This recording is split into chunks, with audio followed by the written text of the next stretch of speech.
Talofa lava. Yes. Ua si tia le tau whesui inga o tupe whaamomoli le Western Union. O lona winga ua whaateleina tupe tala. O le a whaititia tupe whaonga e lafo mai ai. Ai te le o le a talaina. A whea nei le ofisa le number one currency Western Union pe wala au mai i le lua lima ono lua tolu. Mo nisi whaamtalanga i suinga maua e o taua whesuia ingo tupe a le Western Union.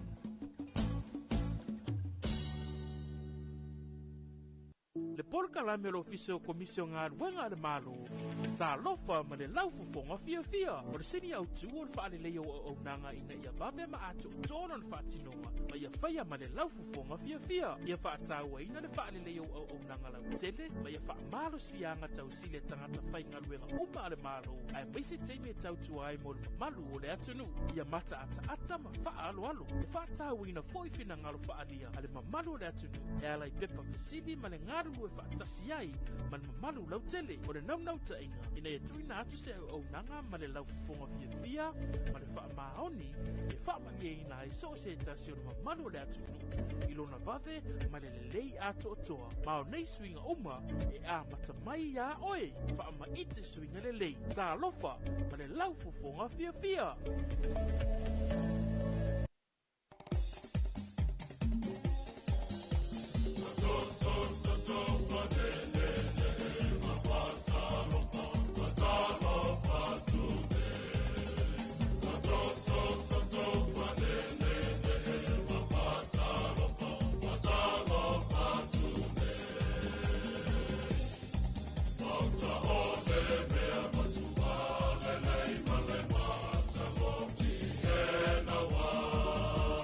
Le tabele wati ne vaenga le tai au le wa afaton nei mali tula e ono i le tauto mo le unanga nei le siufongo Samoa le lua api le nei fo i tai au o le aso whareile.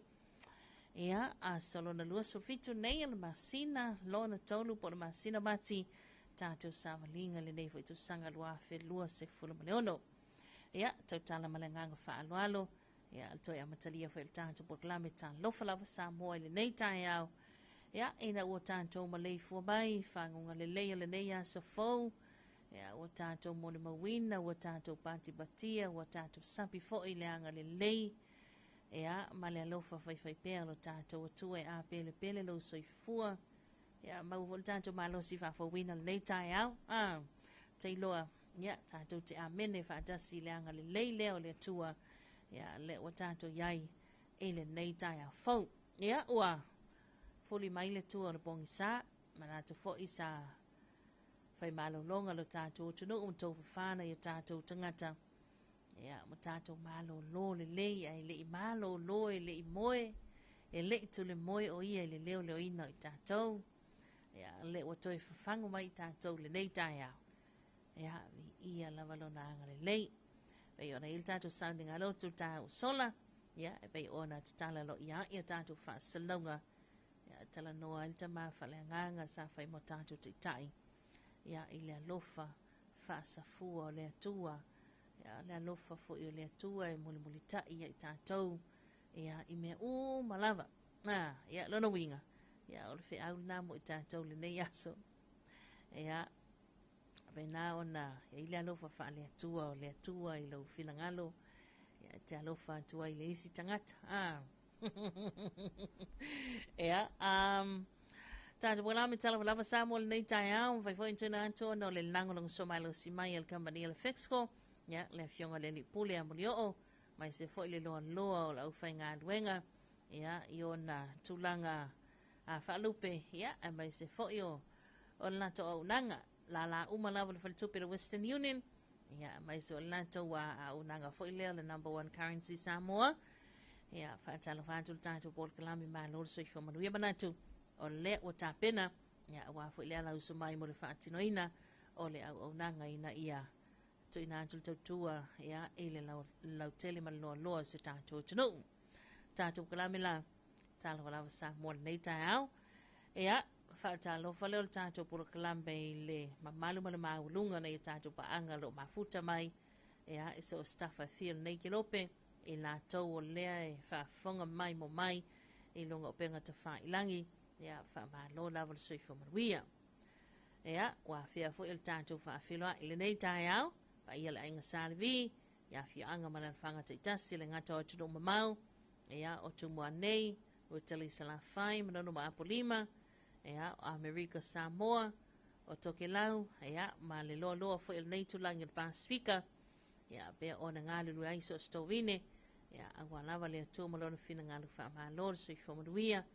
maalole langi mama. A talawantu tātou proklame le pa ia nei matua, ia e te tonu fo i mao ta malawa, no whanga lau mātutua i pulo te lumutila i sila whai, ia mai se fo i mapu i whangalele i tuma nei, ia wha maalole so i whamaua maalole so i whawhalau. Ia, wha talo wale tātou proklame le loa loa nei tātou paanga, ia o paanga ia le si ufongo Samoa lua api so se vaenga, ia loa au lo lima maalole so i fua, sopo le nei tai au, ia vi ia le li, ia o tātou, ia. O le awivi masani o le tāo leang sofraile tātou punglame whanga solo, ia o le toi kua tala fitu o na maua le mwhaafonga le tātou reporti lanta mai le tala le tāo mo sa mom toki lau, ia wailta tununga, ia e le lei lava le whaate atu, ia o na sila fia winga maanga le tāu, whai whaate tawanga ia fuawhanga.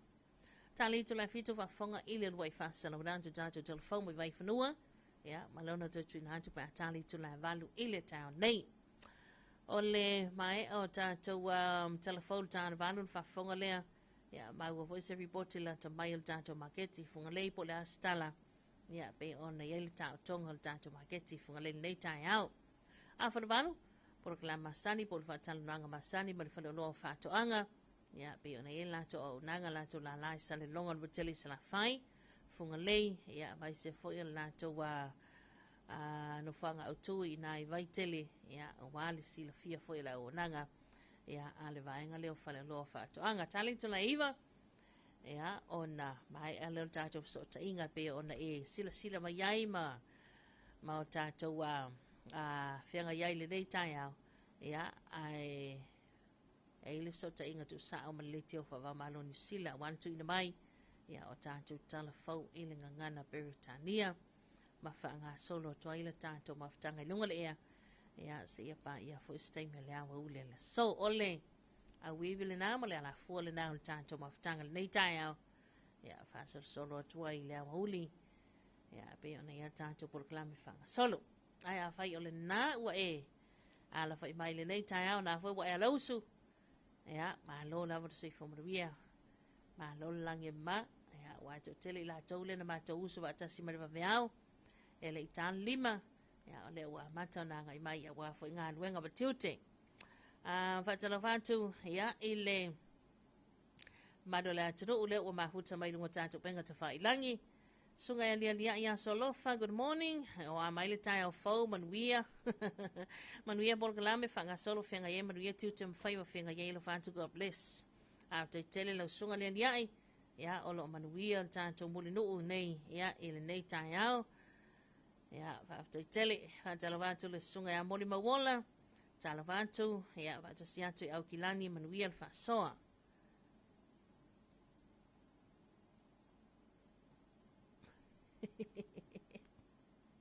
Ia le sunga ya mori mawola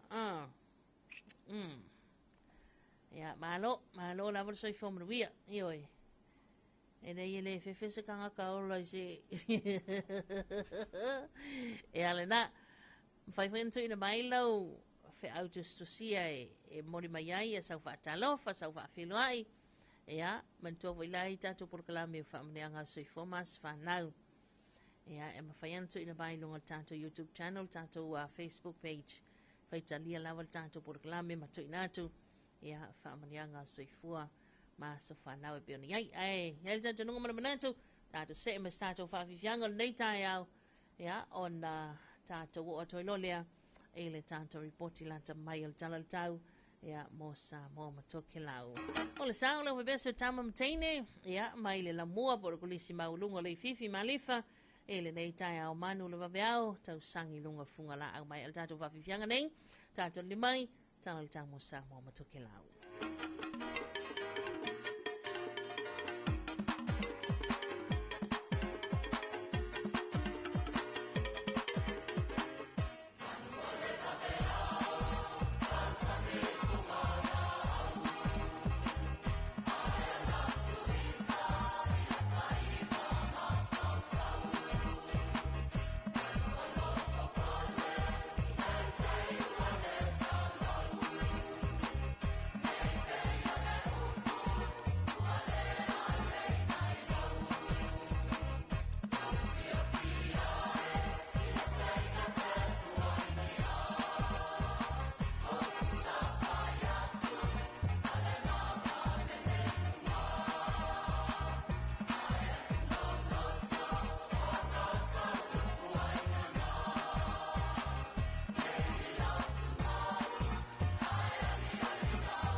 Samali watine baenga le taya le uato e se fulu male 5 minuta le tana ta leo le itu la e fitu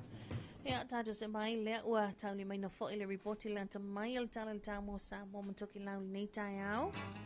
Pamantalanga winga lolo wa le tau numero fa mo lau fa duo sa mo le na fa ma wina le ofisa va ai tau ben sula mo nei tali tu la 5 ile va vea le so le so rele lo fito mati lo olu ono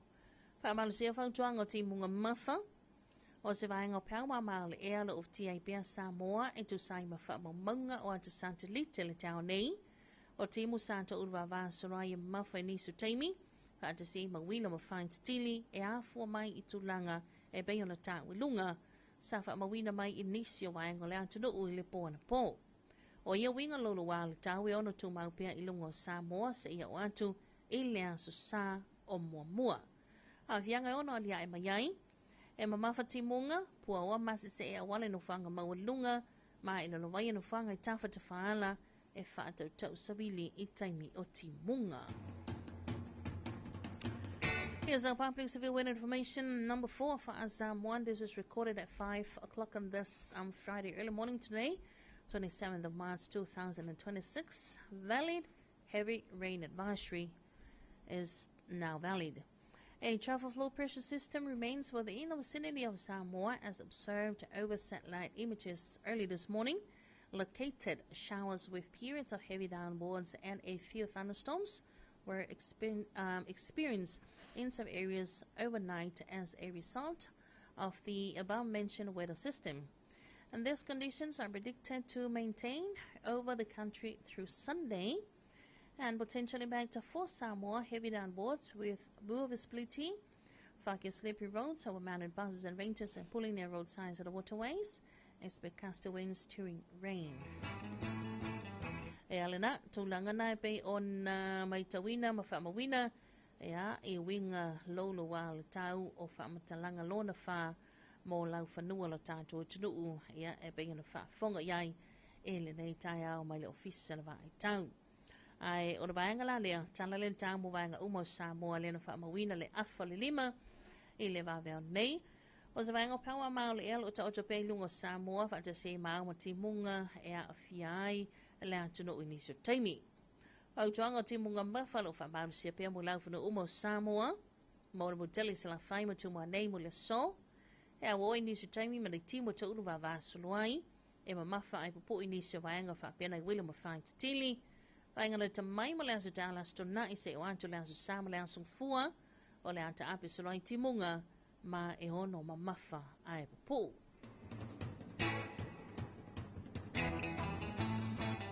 Tana se mo tala tamo o nga sami mga te whale le anta nuu, le na whamawina le alfa leitu le 5 i le vaveao le so. Winga le tau, o zawili angi malia ma le lautasia lo a fiai o nga sami o Samoa. Painga nga te whale mo nga sami matu, ea whapena fo i mga te whale mo nga sami saute, mo le sola vaia, e angi malia ma le lautasi savili, 5 i le sfulu, kilomita le itula, o nganu mau mai lua i le lua ma le afa mita le magu lunga. Mo antai au, o le angi la ito lau sa wili mai mātu i sifo, se fulu 5 lua sfulu kilomita le itu la, o ngalu e lua, i le lua ma le alfabeta, lona mau lunga.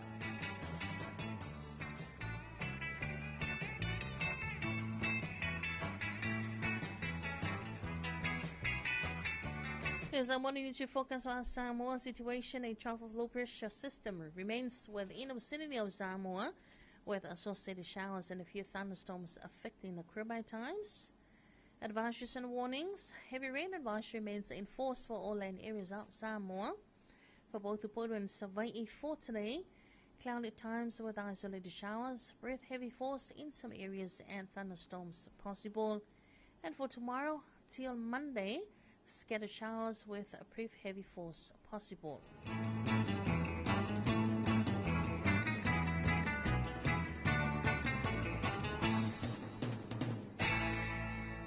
Here's our morning marine forecast. A situation light variable winds affect Samoa's marine waters.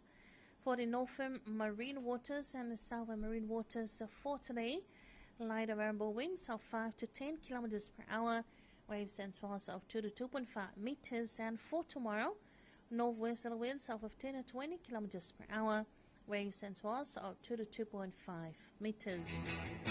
Ang talinga ng talutang mula tutudo le vayang le tayo e bayon fa mo winamay ya ele official ba tayo ben Solomon nei ele tal lima male afa le lima ele vavea ole sol. Talo vanito kelang ba lo laval soi fo manuia ya ala mai smile fa fonga le report ilang to mai fo ele nei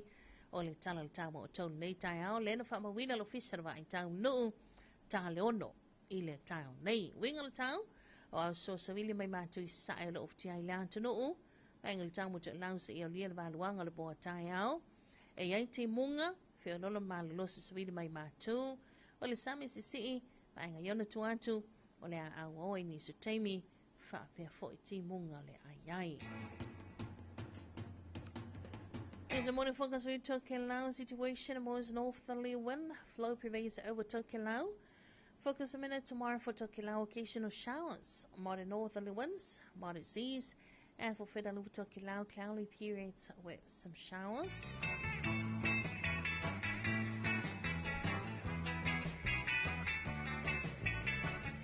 And as the morning focus for you Tokelau for this Friday morning, we have some more updates for you at 5:30. This Friday afternoon, reported for Nal Talatau. Bayon fa fonga mai stanto to moto to o Tokelau to inantu fa mawina mo to tali to laono ya ile tao nei se ya au liale afale lima la fiafiana nei ona to maulis is fa popongol Talatau mo Tokelau ya fa ta se fo mo tanto to do ile afiafiana nei moli fa manoma nganga fa te tele ile bulenga male ofenga nwenga no official va tano ben solo mo nei le wa manino le ta tongal tanto Talatau ya ele nei ya so fraile bole am tango fa ingole nei va ya so ya fa taila ngale le le tua fe so ya ima fe lam nan wai ya ile taimi male taimi ai le ma fa na ave sea ya le ngale le li ya o le au telengal tanto report Talatau ya le na se va nga tanto te pole ai o mafu e fo ye lu mai ya mati munga ma va nga o fa pena ya ele o tu la fo ina la wa tanto e awanga le o lo tanto tua. Semana valuante le o toe fitu minuti le toe tan leo le tu la fitu ele nei tai au ya fatalavantu le sunga ya salote salea ta manuia falonga tu uta Salt Lake City ya malo le soi fo manuia salote manuia nei ya so o le sunga ya Spartan moya wo mai makamole aka I good morning sister ya morning Spartan Manuia tele waso. Talofantu le fionga ya tapuala fari matatofi. Ta manuia o faiva nia salovantu ofisa malu wa pia stantu tunu.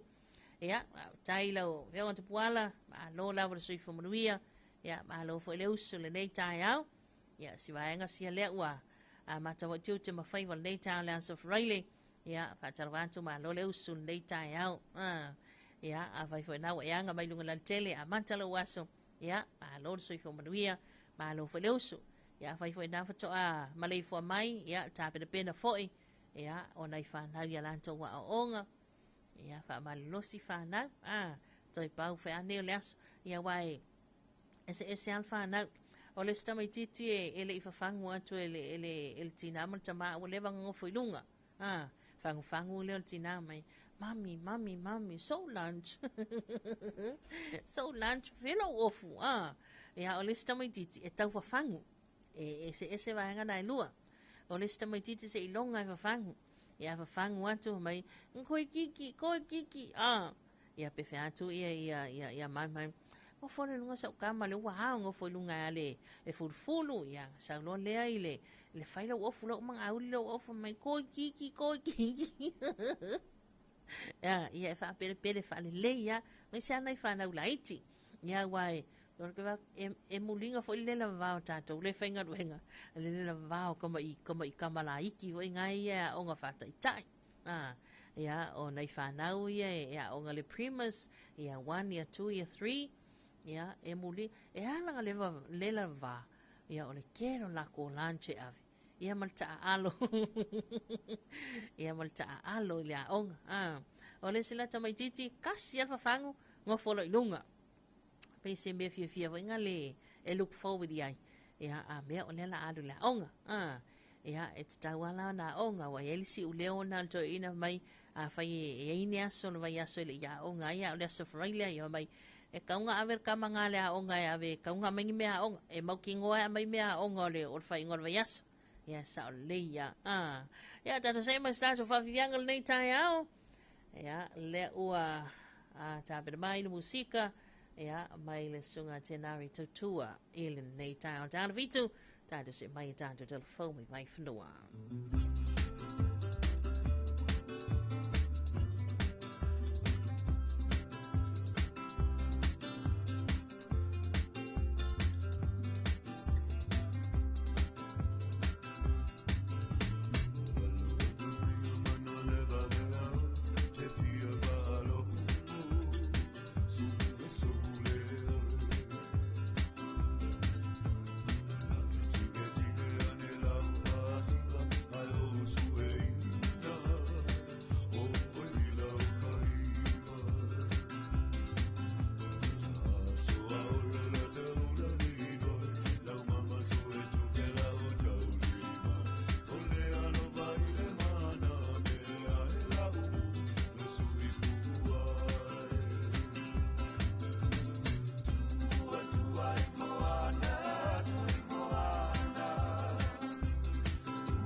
O le whawhiwhiangana mai lewa bese tēnā rito tua le nei vaenga o le tai au hea i na ua tui tasi minuta le tōna tālea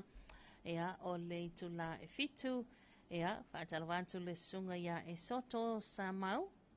ea morning mafuta atu i nei city o se o le aukilani manuia le waso taitele lava e soto ea manuia foi ia fōwhanga mga luenga o le nei tai au Atalawantu le fionga tamaitai pule, ia utuwa sili, palolo titarama, ia abai se foi o le maualunga se lanto ofisa, ia la fionga tamaitai pule, le tātu maketi funga lei, ia ma le po le ofisa sili lango lango, ia ale whana apote tonga tau i whana lava fasei, ia po le ICC, atalawantu le fionga utu, ia ma se tau ofisa le nei tai au ma lo le usu, ma lo level tau pati mai le amatanga tiu te mawhaiva, ia ole nei tai au ia nga lei fo ile ali fo fanga solo ia mai so nga luenga matiute ia ole nei tai wa te tele na wana ba mai tanwai ole o tanto no mali tu lai fitu tanto se mai ile loi fa salona tu tanto telefone mai fanua ia tapne na mafonga nanto le sunga mato ina isako mai le tanto telephone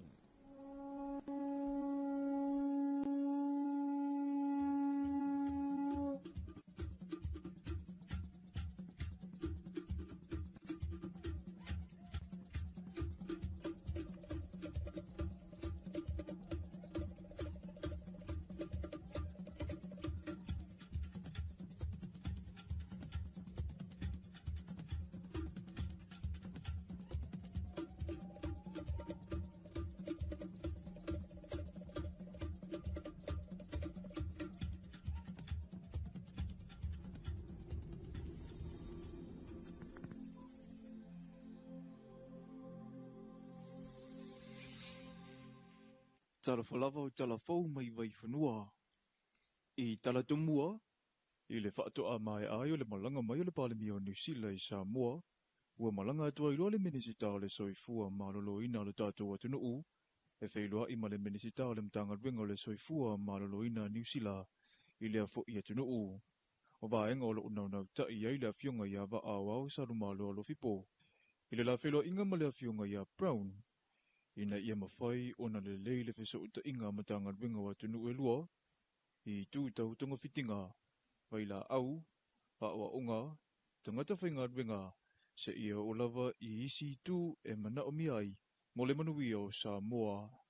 Na mai ale whailua inga minisita una whaia leo le whaafea le official komisina mawulunga o Samoa i New Zealand, ma o se whaamui na mataina, talune no whatapua i o le atunuu, i whaalumanga whaale soifua malolo ina e mawhai na maua e Samoa, mai le tasio na baanga tō tino lo o la talatamai, o le malo leo New Zealand.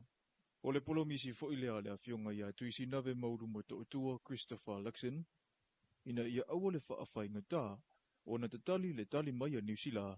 i vaenga e manao mia ai e Samoa, lana feso soani. E te tauana te tonu o le se fulu minute talu o na mae ana lulu se mafue, o na tuu mai lea le ofisala wa ai tau se whaamatalanga aloa ia i le atunuu. O le mafue fitu tesi ma le ono lo na malosi sa lulu i le asolua o le vaiaso nei. Na mafua mai i le ava po le tua o yo papamaa o lo ota o toitunga. Na saunua le o lo faa o lulu i ai le wa ai tau i le taimne nei e tu atele na wala awatu, i le tūlanga popole, i se ngarulolo e ono tūla i mai. Ai peita ina ta ua le whailo inga ma telefou mai vai whanua, e tu sa lava pe ma losi na wā le mafue ai a whai e ma mau ese ma sa mua le afuanga. E whainga tau na tuu mai se la puta inga. E le mafui ele ntu pona po e faisi mamau e tu sa le maleona se la ona suma tasi kilomita. E fatu sa tu le mafui e le luafe maleiva. O le luafe maleiva e fai la wasila talata le tatu atunu e se la ona suma le valu kilomita. O le tūlanga lava lea na lai ona faso atu ai le official vaita ona po le advisory len whape ona issue a walo o iai lava ia ta iala mo le tatou ofisa nei ia whape ona mulmul ta ia fato ama whai ele ona tu ina atu se information i le itua le malo le atunu o ana pola le mafui ele fitu te simaliono e whai lava si mawalunga pe malosi i le fua mafui ai o talu ai ona o le loloto e lua se lau, lua se maltolo kilomita le loloto. Ia male mamau. Tu sa le male ono se lau ono se maltolo. Lea la lai ona whaatatia tato advisory le na isu ona po. Tau lawa le atunu o ona nofu sauni uni ma tāpila pena. Ai le se me whaapole ina ia wai o tūlanga ele i awina ia tūlanga whaatatia. E ono isu e se lapata inga. O le masina lava iau mati lua fe lua se fulu ma le ono. E o atu le ono ma fuie ua whaamawina le whaalongoina i lau whanua o Samoa le luluina. I le vainga lau tele, ua whaatupula ia le numera o ma fuie e lulu i le Pasifika. O lapata inga whaatu a mawhai o na tuuina i le atunuu, pe a atoa vaenga i tolu o loo ia la fua ngaruenga whaava ai tau. E le ngata le malose le ma fuie ua ausia e fitu tesi ma le lima. O le loloto e le loifo o le 50 kilomita, ma le mamau e se atu ma Samoa, e te tau ona i le loane o le 3 kilomita. O le saonga lava lea o Samoa matua mawalunga tulanga la matio lo iai i tsunami ma mafui. Ia pe ona o ta ua le mafui ele mai lucia lea na afia i lava tatou e faisi mamau mai Samoa, e pe ta iane a. E pe o le mafui ele mai lucia. Na te lele taimi e tāpena ia tatou ofisa matu ina atu la pata inga masani ia po information e sa taona nofsila fia le malo le atunu. Ai o le pito o le whapapolinga tele mo tatou nei, mo matou ofisa. O le tamawhaile tu ina atu le information pe a afia tatou i se tsunami ia mai le ava le atonga a wifi lava sila talata o tatou. Ele o iei se papolinga mo Samoa le teminei, ai o tāpenanga mo le whaasawina o soifua i whaalawelawe whaalena atura o le tiute, pai whaatasia tangata uma. O le vaiaso le nei o loo i le ainga i le tai le au whainga ringa. E whaatau teia wa onga whaalawiloa i to mai masani. E au ne sila fia e whaatau tau i whaalevelave whaale nā tura. Ma vaenga e au na whaia mo le saunga le mū. I le ulua i teimi, ua fuafua i le whaia o ngā ringa mā taitu ma le whaale leo paipai lalo le ele o loo whaasoa tua i le ele tise. E le whaala potuputunga ma risi anga tau ele tise. O le saunuanga le alea fiunga i le ofisa sili le whaala potuputunga. I le whelo inga matusitala i le o ngā tutonu o le vaiaso nei. O le wha moe au tu i a wawe iloa ni wha ale tonu, ma longo ina le atunu u, a o le imotusia le ele tise mūni ngā ringa, e vau i ai ni wha asea e mafua mai le wha aleanga ina, o mea tō tino e le ngatau a inga, pisinisi, e ka le sia, a onga maisi wha ala putuputunga, ua wha monia mai le awhionga i a whaumuina. O loo lava le leile ele tise le taiminei, e maisi le fisoa ni mai o afi e se furu ma le lua o loo le sina, e tu sama le tolu se fulu wha me ka wati le mana unga le atunu u. Ai o loo mawhai o na ngau sia le wha se fulu me ka wati, ma ua ngā whati ai le wha asoa, i vaenga uma le atunu u. Insert. E ui i tau mawhinga uma, e lea i lava se whaiva e asa ma se mau, e au peo na nofa uta i teimi o wha lave te tupu wha afua sei, e meise le whesui ia i o le tau. O tau o loo a fia i le sua u, ai o leo ma ua e valu se fulu pasene, o loo wha lango ai le tise Samoa, i le tu tau sua u. I le tu mau peo le nau ta inga e mauti noa e wha atua ina le au nanga le marisi anga tau e le tise Samoa, o le a wha a wawa i pea, ngā luenga wha le leia, ua fuafua e le marisi anga tau e le tise. Talofa na mo le nei vaenga le aso manu e tele fuafua ngā whianga i male atunu u.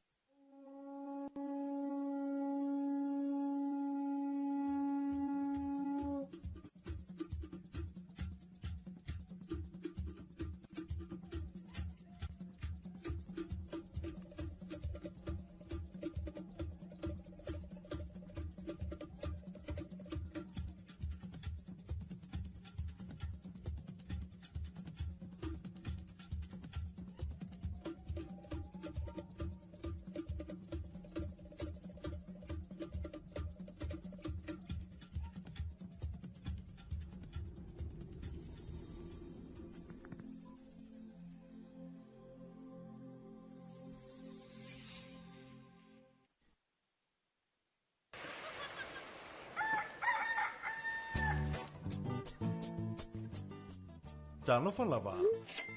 Yes. Ua si tia le tau o fesuia inga o tupe wha amamoli le Western Union, o lona winga ua wha teleina tupe tala. O le a wha i titia tupe wha o ngai lafo mai ai, a e te le o le a talaina. Ha whea nei le ofisa le #1 currency Western Union, pe vala au mai i le lua lima ono lua tolu, mo nisi wha mtalanga i suinga maua e o tau o fesuia inga o tupe a le Western Union.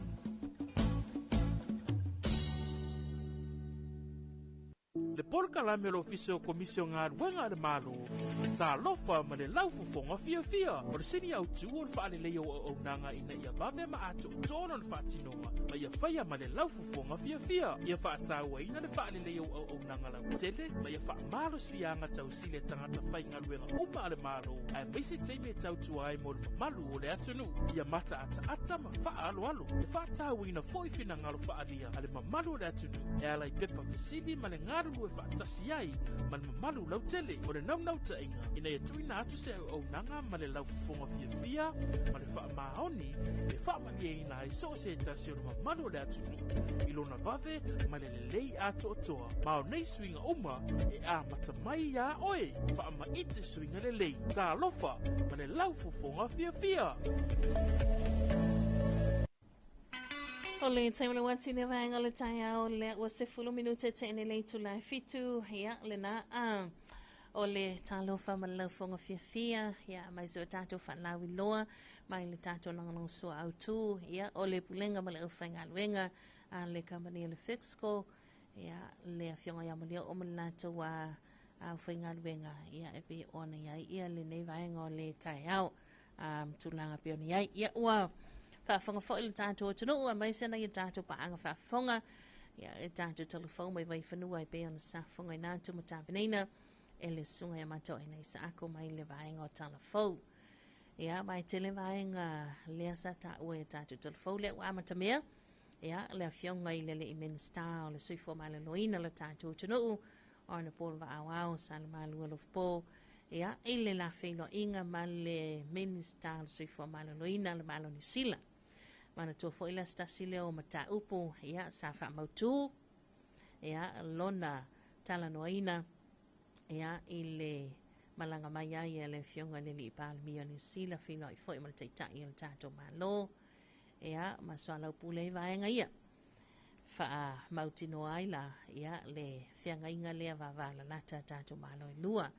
ia, ma whawhaingo fie i ona whilo i atu, ia, le kāpeneta le tātou malo, ia, i le kabineta fo i New Zealand, lea lau iai a le vaenga lea, lea peona ta ue tātou Talofou,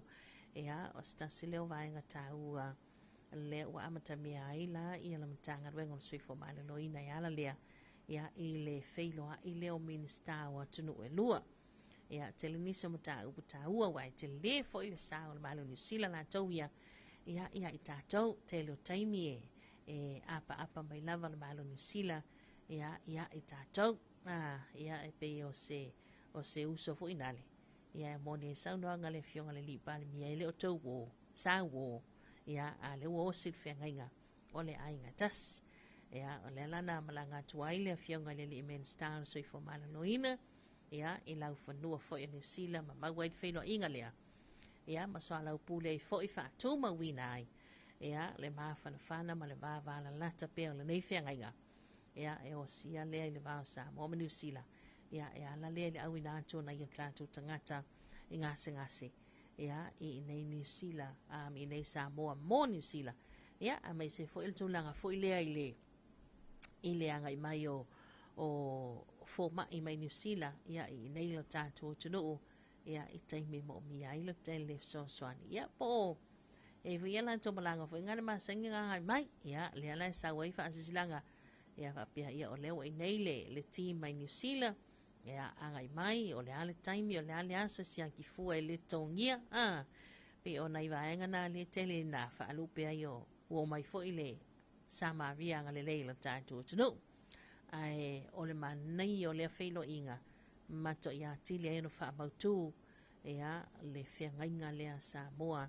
Ia ma lea tunu o New Zealand. Ia e pe o na iai ia le a matanga ruenga le suifo malaloina po le official suifo malaloina ia e Samoa ma le malo New Zealand. Ma nino le fola sanga le suifo i mai le official va in tau tātou tudou ia tūlanga pe ona ta oto ai le tele le mawafi e sa oa ia mantua le wai masan tātou talanoa ia toi titi ale Mrs. Vaiaso malulun mafui ia o le nei Vaiaso ia toi titi a lulu ane po lulu talatu ane po lulu le po le aso lua po le aso fua ia ale fa mawina pe ona maua ia tātou Talofou o te tonu lawa ia le masina mati wono le lei mafui ia le ua fa mawina le ana lulu i tono o le masina ni o mati o le mafui malosi lawa le fitu tesima le ono ia lona malosi pe ona fuaina mai masini fua mafui ia e mama wala ono se la wono sul matasi kilomita le mamao fa atu sala tula ia ile mafui elena lulu ma fa ina ile tato tunu ulta sangat wafe maliva ia se la wono sul malvalu se la wono sul malvalu kilomita le mamao le ana matua i longa la wana fa ina Samoa se la wono sul valu na kilomita mai le ono se la wono sul tasi kilomita le mamao pe le mafui ele afitu tesima le ono ia ma ele ia se vai ga foi le sa to ina mai ai se la bata inga mo se tsunami la tato tunu ia le pe ona sa no manino ia le sui mal tato official vai tau ai o mati la vai ia o lele uma mati pato uma mati le aso lua vai so fo talo sia wona ito ia se isi mafui e to lulu to no mati but o le au te lenga le na pe o le tato talo tau le sa fa fonga ia le tau sola ia o le tulanga fo ile pe ona fa ia tu fo se fa matalanga e uia le fesu so ia i male tele o vanga fa pene ia ai o lo anga le lava le li stato tunu ia o ni se vaenga pe ona yai ia o le tautua foi mala o nanga le fala po tonga mali si anga tau il tise ia fa malo fo ile afionga le lipule ia mai se fa lau fainga wenga ia wai ia e taimi mo tu si ile il tise ma o te malawa but o lo fanga solo pe nga wenga fa le leia ia mai afika ia ile se fululu afi ia le lo lisina ia o ka se tato tunu ia o le lava o lo o tau fa so atu lava ia tu langa fo ile el tato il tise ia male ni se lava vaenga pe ona sata we tato telefo ia awala si la fio tu langa pe ona tutupu la tato tunu ai o le telefo ia telefo ia le tiltilo tuainu o penga te whailangi ia e lawa lunga lava riboti mai le taua pe ona whanga solo ia mawheutanga ina e pe ona tau mawhai ia mai nisi taitai o nisi o malo ina ia saini lor file mu ia ai e se vo ile mea le lili whai ai fina ngalo nisi o taitai ia o nisi o malo le ua whaalele mai lunga o penga te whai langi le fina ngalo fo i o le whamalu o malo o vatasi ia ina ia tau fia lol taua o le manunga ia o le whaoa o le soifoma le olo i la tau e le te tau na fia ia talo mai le telo so whainga nei but o le lava lo o talia lava ia ni fina ngalo foi ia o taitai o Iran ia o le vaenga le i le Middle East sa tu tonu ia wau te loa ia uia Trump e whaingo fia Trump ia o foi le tamalo ni Netanyahu e whapena foi ia ai talusia wau te loa la wali ia e whaingo fia lava o la ua fina ngalo wai e maloa ia la ua le alofa ma le tulanga o inga le ia a o kama sela ia be o Iran se sa tu tonu ia o vaenga le Taliban ia o vaenga le Al-Qaeda ia o i Lebanona fa solo atua i le telo nisio vaenga i sa tu tonu ia mai se nisio atunu ue pe ona aua tuitua malangolango ina ia Iran ia o le tele nau atunu ulea e pe i fōlinga mai e le agree e le ioe la tau ia e le tau mawhai mai malo o fatas ai se tōre mata ia po la stala na tamai le nei tai au male aso pe alu ia suanga le tele ia whapea mai ia kako i alo iai ioe leua o whaingo fianto ina Trump whaingo fie foi ia Benjamin Netanyahu ia male la tau foi pito i Israelu ia ai se i tuli matai pe maka ia e ioe mele wani ia mele tang whai atu a malo o vadas ia tātou te talo foi le angangole li e soani tele mauso ta inga mana i a inga foi atu no ia o lai okay la wala tau e nei vaenga i te tono Israelu ia mai se foi ni so atu no la tu Europa ia o i siamani ma vaenga na ia o lai e marutia le leila wala la tu so i foma le ola ia o ni sina tala le lunga o penga te whai langi le lo la walunga ai ia le whai te tala mai foi vai anu tai au ia o tātou li poti mai so staffa ia o le nei ke lope tātou se mes tātou whavianga ina ua lua solo minuta te nei le tu la e fitu a talavatu i le sunga ia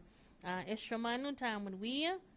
whaamana mole lava se i tu watu lava na ielo whaanga ne mātou a inga tapo i mai Samoa please e Sarah Abelu whaapito ma lea ana uso ia o lea lo mafuta mai Hastings in New Zealand manuia tele tiu te whaaftai tele lava Esra manuia tele ne yaso tāna watu fo i le fionga ia hali o ainga whale tangwa i nai Alaska ia ma lo lava le sui fo manuia talo sia le ia fia oe ia ma se tau ainga tulanga pe ona iai ia lolo wa le tau i nā le tau atunu tāna watu le sunga ia tawa Ioane ia malo lava wha malosi malo le tautua o se tātua atunu pele lota God bless you all ia o lea ua suluono i te ele sultasi le tai au mata atu i nei San Francisco i California USA ia malo lava le soifo manuia o le alala a kale lancha le sunga tawa O le ala e fia tawa le la o taimianga ia toi molanda singa o talo vatu vo ile sunga se ula matisi. Wal toi ia Oriana. Ia, in California ma lo la vo se maduia. Ia, maduia tele ia. Tiu te mawhaiwa nei tau ia te tau tato se mai. Ia, start o whawhiwhianga nei tai au.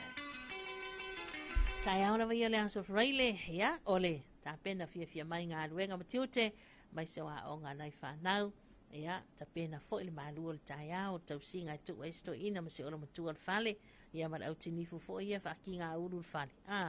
Ia, aianga mai to tele. Ia, ole fe au tau moli. Tātou kalame Talofa Samoa. Ia, wane ito ia ise mea e toi lave i lau tā penanga. Wane ito ia ise mea e toi lave i lau mafau fau ma lau finangalo. Tā pena fia mai, ma ngai fia mai. Ai te wangalo au whala au na inu. Ia, pe ngalo fo i lau malu o le tai au.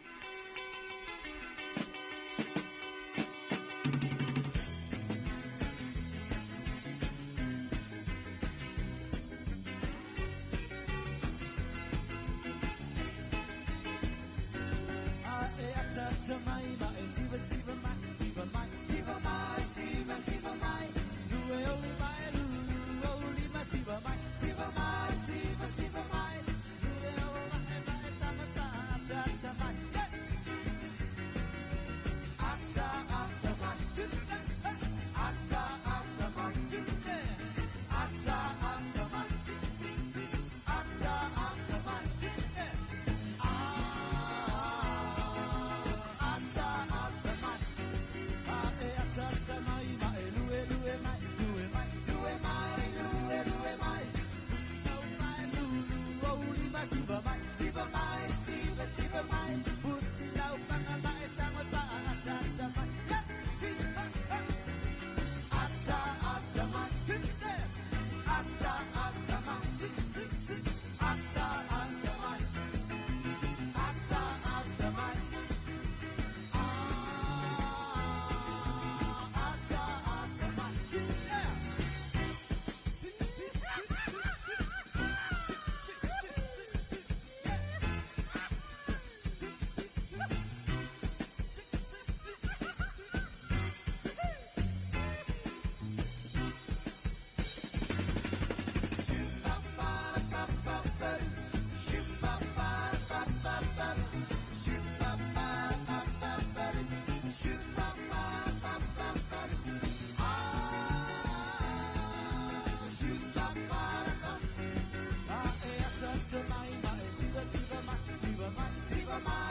Rotoina, o fea e usupo ye. Si o te alua tupole asi la me tapisa mai ngā taili whare komiti. Whalongol vai ngā lua polo kikian malo, la foi wapo e kumkungu e ngā kai. Mananga te le ala, awano le leia le si taru sanga ia i mosi masini fo i le vidi ai la au. Te lo se whalo lolo mau i masini. Ui papa, ke haru sa o ala I vai tele. Ile whaloloa mo whatoanga, te mawai masini le lei, masini anga tā o oi e kuai. Tai te le lava, o te alua tula i le whare komiti taru sanga ia. Na o ti e lo le I vai tele se I mata I e masini.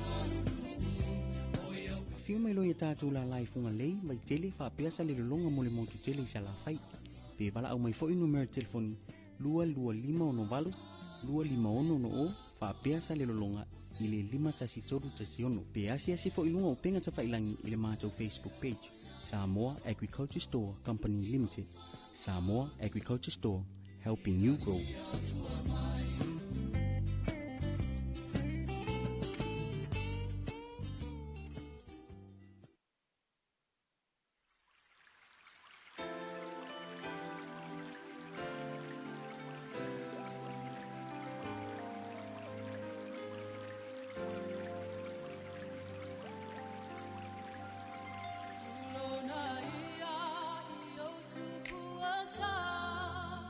I say,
whawhiwianga mai leo bese hea a li ima tamaitai o le kulisima o lunga o sile I whaleula.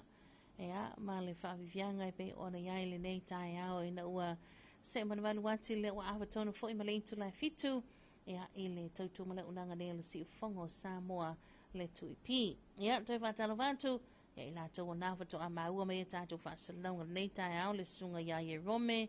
Ta sesa. Ea, ma no lawa le soifo maruia. Tātou whasasilanga nei, fia tui nātu. O le whasasilanga mara matanga ruenga o whaamasinonga mara whaafuaina o tūlanga tau whaamasinonga. Whasasilanga resi talaina o suafa matai. O pa ia mamalua Samoa le toi au talaina I sa mātou whaamatalanga a wā ua ta oto lava o seala o. Ai mātou te whaasisilantu ma le whaaloalo I whaapea. E taluai o mai tauina le tātou ofisa. Le tele o pepa sau whai e tau au ina mai, mo le whaatinaina le restalaina swafa matai. Le SS o ingoa tau le alea o lo whaamawina I pepa sau whai. Mai ngoa lo iai I lunga o pepa wha le tula fono e pe o pepa whanau, tusi folau, po se isi pepa whaamaunia o whaamawina wha le tula fono ai, le ingoa tau le alea. O le aina ia tu sai maala le tula fono e tau na whaamaliaina, ua fafonga inaila o tau pa ia mala o tau mamalu, e so se pepa sau whai tau au ina mai le tātou ofisa, mo le whaatino ina le restalaina swafa matai. E tau au, ona, e tau na whaapi iai ma le kopi o se pepa whanau, tusi whanau, o se isi pepa whaamaunia whaamawina ai, whaale tūla whanoina, o le swafa tau lea lea, o le ua whaeina iai se swafa matai. E whaasisila lo I antua ile mbalu tātou tunuu, o le a le toi talieina se pepa sau whai e to ina mai le tātou ofisa e moli nuu po to sivi mo se resta leina se swafa matai. Se I vangana wa tau au ina mai se pepa sau whai ma se wha maunga whali tu la fono le swafa tau le lea o le wa whae eina iai se swafa matai e pei ona tā wai lalo. Mo mua pepa whanau, lua tu swalau, tolu, se isi pepa wha maunia whali tu la fono. Ia mautino atu tu salingoa tau le lea ma le whai o lo wha atumuina mai I le pepa sau whai ma le ingoa lo wha mawina I pepa wha maunia wha tu la fono ua tā ua lunga. O le nei wha moe a mata wha maluina le asomu lulu, asomu mua a verila lua whelua suluano, whaia ma le wha lau tele lawa wha aftai lo seinia, e le sunga pa li I ton tai malangi a whele, o le restalo wha masinonga whanua masuafa o fisa sili o pulenga. Ia, tā ua tele tu langa lepe o le tātou whasasilanga sātou inātou. Ia, mo le sila fia lau tele le tātou tunu a maise. Ia, o le tele o mataia sa whaatireina I le nātou sanga ua tuana iatu. Ia, a maise foi. Ia, o le alawa tā pena ma lolo ma foi le tele o niso sa whai. Ia, ma nisi foi o matai tutono le tātou tunu a tā ua I le vaenga lea. Ia, lea ua tu ina mai ai le whaamanatou. Ia a le samala le whaamasinonga a whapea o ele o whaaswafaina o ele swafa matai. Ia atu ina antu le pepa fo ile ale saini melu pule nu. Whailo atu ai. Ia a watula ma lau pepa whanau. Ia po lau tusfonau. Po se isi, po se IT o lae, mau ia ilo wata. Ia ma lau suafa whaamaunga ia. Ia tutusa le leila. Tusa leile le wha maunga le pepa lea sau wha ima wha maunga lo tus whalau po ro pepa whanau ina ia o ngatasi maltu la fono. Leile vai laina le sa a tau maltato whasasilanga ina ia wha malie ina le tu la fono. Lono winga a le malie le tu la fono le SS o wha matalanga ia au mai. Ia e le mawhaina resta la ina lo sua wha matai. Ia sa ia wangana o atu tusa le leima a inga le lei wha maunga le pepa le sua wha matai. Ia, e o fo ilai lo ingoa tau le lea. Ia, wa sau swafa matai o la fai, sau le ingoa tau le lea o pai. Ia, tu sala wha maunga mai le pepa le pule nu. Ia, ma le pepa le lo pepa whanau po lo tu swalau po le ala IT nai whangaina. Lai sene au ta vale. Ia, po IT pensione. Ia, po IT whainga duenga foi. Ia, tu sala le wha maunga. Lana winga a nga ia tu e misi le. E iai se vae ngau ingoa wai o tātou toi titi tai tolu tai wha tai lima ingoa e a whaifo ila nai alu o mau sua whai lua I tonu lau pe whanau ia o simi la fai to ese ia kesi ia e tau fo ila ona sa o le fa tutusa le fo le fa solonga ia e au mai le pepa le fa ilo sa fa mua lo la ia le luma lo so fa matai fa solo o mai tu o wingo ia fa pi to tu ai va pe ala sa we misi mai le singo pe nga o le lua ngo ia au mai ai va ia tu pepa fa nau ia le ofisa va msinonga la sa u mai ngo fa ia o tu inga va nga la na le tala noa mai ai ma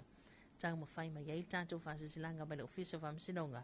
e le taliaina ro inga a fa i tolu o su a fa lai lo pepa fa nau tau fo ia na mau mai le tolu na ma tu sal fa solonga ia mau su a fa le au mai ai ia ele pepa le su a fa matai mo le resitalaina ia o nei tama i vaenga la vana ia o na manino ia matatu matala ia wai mai mau ia ka uloa fai sau fanga ngei meo makai ia o le makai le kiki ale afetala ia nai ama tulanga pe ona iai ia o le whamanatu na o lea lai amata whamaluina le asolulu le vai asofo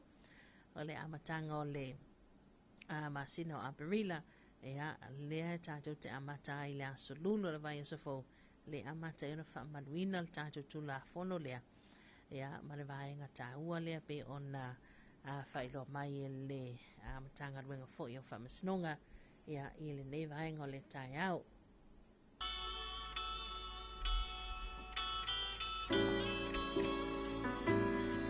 Talofa antolo Sea Sofia, ia talofa antolo sunga whawhengainga ia Reverend ia masalato wa faltua, ia mal faltua, ia amai se fo isalato ba sesel nei tai au, ia ma lo lava sui fo manuia, ma lo le on sai ma lo le usu, ia le usu Sofia manuia tele tiu te mawhaiva o le nei tai wa talofa antolo whionga ma lo, ia le usu wa iantau, wanga ia tu e mori mori mo mua nei whanau ia onga, ia ona, nga ia toilia mo ngā luenga matiu te malo le usu. Ia, o nei whanau e whaingo fia ho ia la tau tai au a mau alpan keki, vevela. Ia, ua manaia, singa sangwisi la iai. Ia, ua manaia tele na.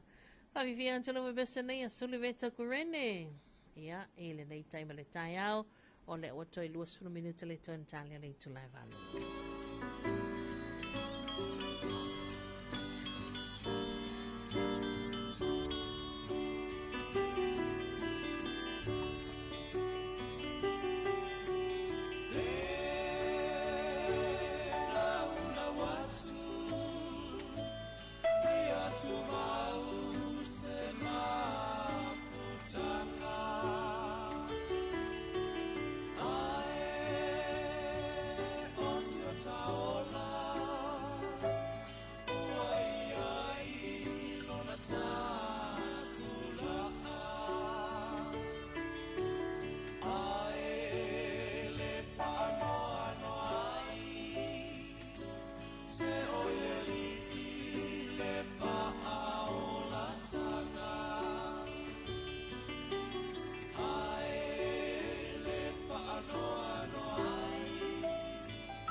Wa o tu e vi fale olo savelio I nei la fatuanga sa taua falonglongo atu e tu e pi le ala leo Samoa.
O le taimile watine vaenga o le taia o le o toi se fulu ma le tasi minuti le toina talea ia o le itu la valu ia e le tautumana unanga le siufongo Samoa le lua api le nei foi taia o le asofa reili ia o le asolua sulfitu nei le masina o mati te le vave te le andu le vai le wanti ia tulanga pe ona iai ia ngā luenga matiute ia le fo umale vai aso le umi lava na tuli mai ia a lea ua tātou a matalava na tātou talatala noa ma tātou o atu i le vaenga fo i lea o le whaamana tuina le seta ia po o le maliu ma le toi soifo mani malo mai le tātou li whaola o Yesu Kiriso ia e tulanga pe o na iai ia le tātou a savalinga le nei fo i masina ia o reo fo ua tauru mai le sa o le tau whae sa leula Fionga vai so tau loa na seto savalio. Ia, ele nei tai au. Ma lo lava le. Sei fo manuia i lau. Fionga vai so, ma lo le usu, ma lo na sai. Ia, ma lo foi le langi na mama, le langi matafi, lo tatu o tunu. O lo vatu, vata fatu, le nei tai au fou. Ia, ma le nei as fou o le as falele. Whai ui o iai ngā ruenga ma tiute. Ia, e va pe foi le whamoi moe lato. Ia, e pe e mōle moina i tau whati mutimu. Foi sa palasiti munga i nisi o taimi po ana po. Ia, ma leanga i mai tai o nei. Ia, fa pena lava o na mōle mawina le ala tere le susu. Ia, rona winga o si tai au susu. Ma atu le tawala fai mai o le isto tere lafto a malei fua mai. Ia, va pia foi le tato o tunu. Ia, le fua usu whanau ia onga. Ia, me se lava o le tato o tunu i ngā ruenga. Ma lolo sai fua manuia. Ma lo foi le... on sai de ngata o Samoa nei ia fa pe foi fa fatu lo tatu tunu ia tunu mau ia malo lava le ala usu lau ta fa so nei tai au ma nei lau fa solo ala sulanga pe ona ia ia lo wanga i mai lunga le tele nei tai au fa le me wole le wala e wa me de tali mal wa wanga i mai to tele ai o mai termina ia lau mana ia ai o no le mena voleva no su mai listo tele ia fai maria fai mai listo tele ia te lo termina nei ta termina no sawe ia la manga ia foi le kai kasi kai lua kai kolu ele yo la kai mi foi le ke fiu e fa e pu ala pisi mai ia o termina na ia to le valu ia male ala mania le wala tu yo tau minoi mai sai puti ia po fela mo sei puti le tele vai ngol tau blanga po isi vai nga ni to fili wa sawa kile yo so fo marka vale ai wa sawa yo so mai wa poko wa ka mai fo tanga ta fi yo si o fo ka ko vai ku le usai nga vo ile bo mai le nga ko ngol falolo a wala u fa fa ku wala ko tiara o mo le wa kile fo ile wa le ya fa sala ve yo ka fa fo ia o ngai ia la mana ia fa pe ka fo ila fa ngai ele sto tele la fai ko pai ma la fai ko esi de wei ko pinya fa ele me de o ka vale ia fa ka wa ia ko fai ka fa ta inga le mo event ia a fo is ka mai fa ka polenga e pe me a wala kere piko kai a wala kere piko a le nga ko ngule ka polen yo po fe ala va ngai lu nga ti ka bi mai ia ko la ko ka la ia pasi mai ngal fa mala mo ka vale ko esi ke de so fo le la nga sa mala ko esi le ta le me la le me alofa oi a fo me fa me ia leo o masinga ngi o fa ka wa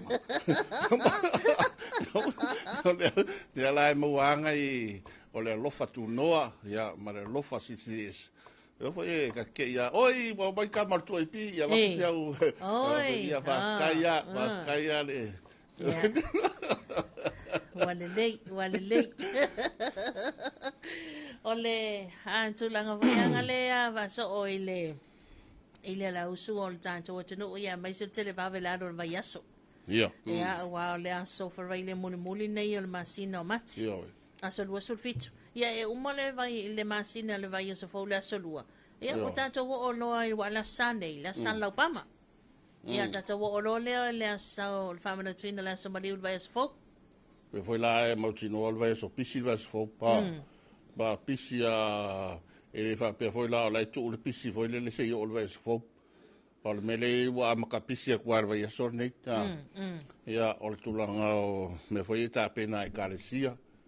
Ia al pisi ka ko foi le so se coupe foi vai aso fo pa. Vai le fa pe foi fa malu maliu o Yesu e kam ke o foi coupe wa foi ka ulanga. O foi ka ulanga le so kofi. Fa ta ulanga le fa ta ulanga le stona. E kalesia ia tele la tolo. E loku ka o loku le fiafi. Ia ma io e pisi ta. Ai foi dise ai ngola e tape na usa vai. Ia su e foi coupe o sa vai. To tongil ta vale to tongil a. E me o mama kwa polonga kwa que le vinga kala foi. So la e pisi verso net. E tape na ngo na foi vai ngama ta to ia tu e no vai so fo. Ia o se vai so e sidium ta wa vai. Ava me o lefe me kale si o vai sa sidi. Ia no vinga o vai so nga e te kango fai foi de o vai so e pito sidi o na ta ua e vai so mala volo vola malu ka ko ka tu vola malu to so fua ia ona le poponga o ta tu li malu le maliu ia me se foi o na to tu malu ia ta sia i ia ia tu naves fo he foi ta penanga ia msa ninga o ta tu tu ia inga ia fa pe foi ne ta tu e kalesia le fo ia foi ona tele ta ua na vai aso o ai o foi ia o vai fo foi le pala siele la so mo mola to o mas fo ia la tele foi ia tala no angala to le nga ia tu a pelila wa so mo mo a pelila ia le solo a bia la solo we nga tele foi ia vai foi fa tani foi pala to so ke lo po sa nga se tau po ala ngola fe tau ia o le tulanga na va so Ea, o le mantua o asomo mua lava masina le whailoa mai ai ia le tau forward swa o le masina ma le masina pe alu ilano pe anga ilunga ea ele ngatala ile tau swa ia o le asolulu foilina ia o le aso ile o le aso tupu pe tau ile le lava lama le tapenanga le asomaliu ia pe aso tupu ia o le asolulu foilina ia le te tala i fai to o New Zealand na ko vai nga le se le quarter ei oi o poinga waka la e tau ta pena ma o le sina vai nga foi le sa tau ta sanga ia na foi tu sina ve mo ko ia wa nga longa va ko fa pi ko maska ko ia ka sanga ia pe ko ku aku lunga le ka yongo suka sanga nga kai pota oi wale awala oi wala nga le wa ya ma ia se le foi ia na fa na wa manuia le por kala mena costa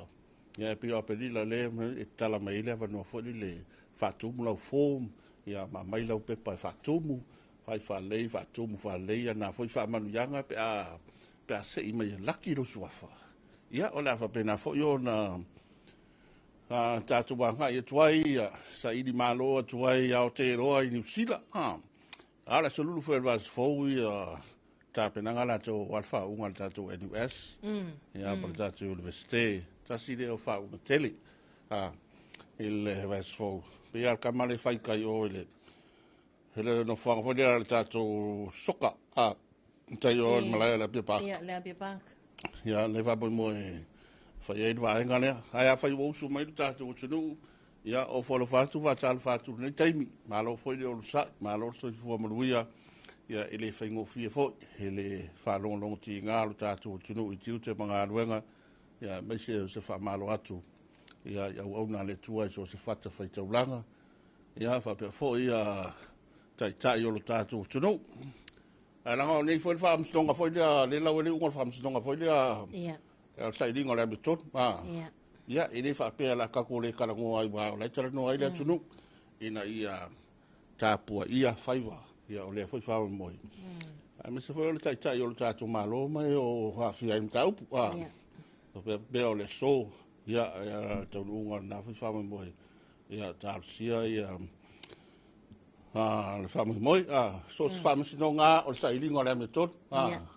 o la tu langa foi le ia ka ke mai ai famo no nga ia pe foi la na foi ta upu Ia leo lo la walunga ia ma taria foi e le tapo inga lo tatu tunu i le so a Pea lana a. Ia, malol whaasoa lau tō wawaso o talwai o leo o tale walu. ia ma ia a Tātou se mai lea i le toi whaasalawina o tātou telefon mai vai whanua. Ia, pe ona tāpere nei le sunga mato ene sa ako. Ia, ona toi whaagua wai leo o tātou wasoa. Ia, pe a mai al tātou report le tātou maketi. Whangalea tātou telefon mai vai whanua.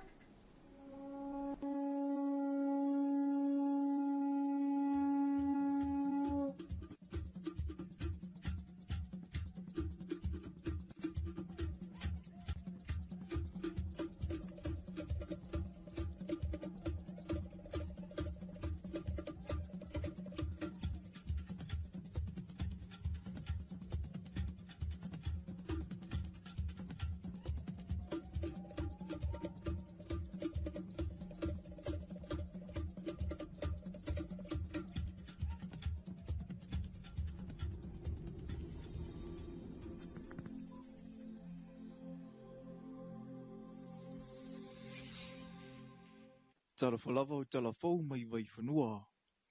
I talatomua, i le whaatoa mai ai o le malanga mai o le palemi o New Zealand i Samoa,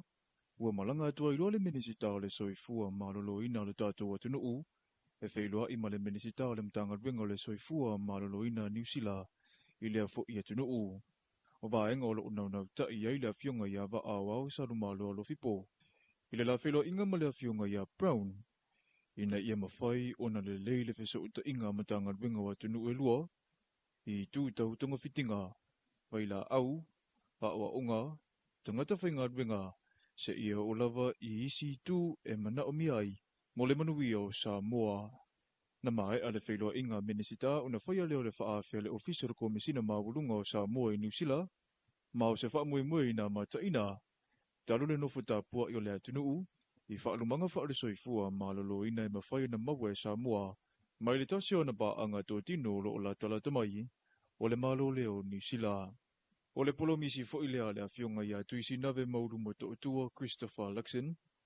ina ia awa le whaafai ngata, o na tatali le tali mai a New Zealand, i vaenga e mana o mia e Samoa, lana feso soani. E te tauona te tonu o le se fulu minute talu o na mae ana lulu se mafu e, o na tuu mai le ofisa lava ai tau se whaamatalanga aloa ia i le atunu o. O le mafu e fitu tesi ma le ono na maa losi sa lulu i le asolua o le vai asanei. Na mafu mai i le ava po le tua o yo papa maa o lo ota o toitunga. Na saunua le o lo wha au lulu i le va ai tau i le taimne nei e tu atele na wala awatu, i le tūlanga popole, i se ngarulolo e ono tūla i mai. Ai peita ina ta ua le whailoa inga ma talafou mai vai whanua, e tu salava pe ma losi na wā le ma fui e ai a whai e ma mau ese ma sa mua le afuanga. E whainga tau na tu mai se la puta inga. Neo le mafui ele ntupu ana po e whaisi mamau,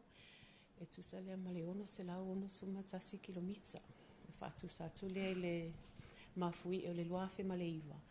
O le luafe maleiva e whai lawa si lata le tatu atunu, e se lau ono suma le valu kilomita. O le tūlanga lava lea nā lai ona whaasoa atu ai le official vaita wana po le advisory le na whaapeo na issue a walo o iai lava ia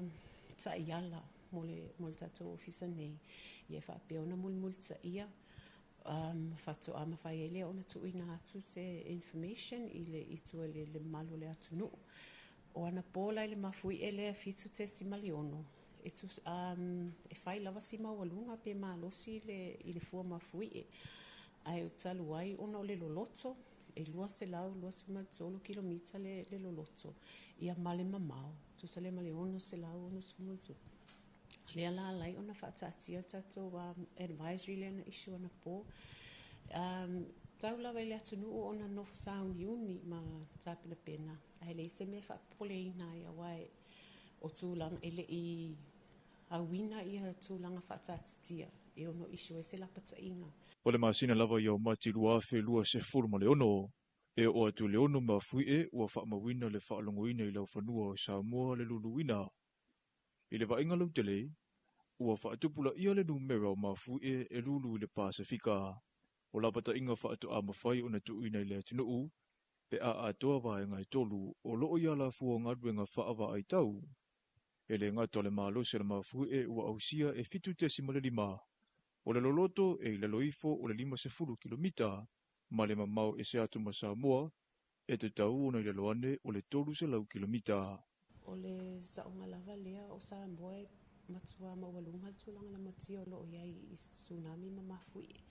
Ia pe ona o tā ua le mafui e le mai lusia lea na aafia i lava tātou e whaisi mamao mai Samoa, e pe ta i ane a.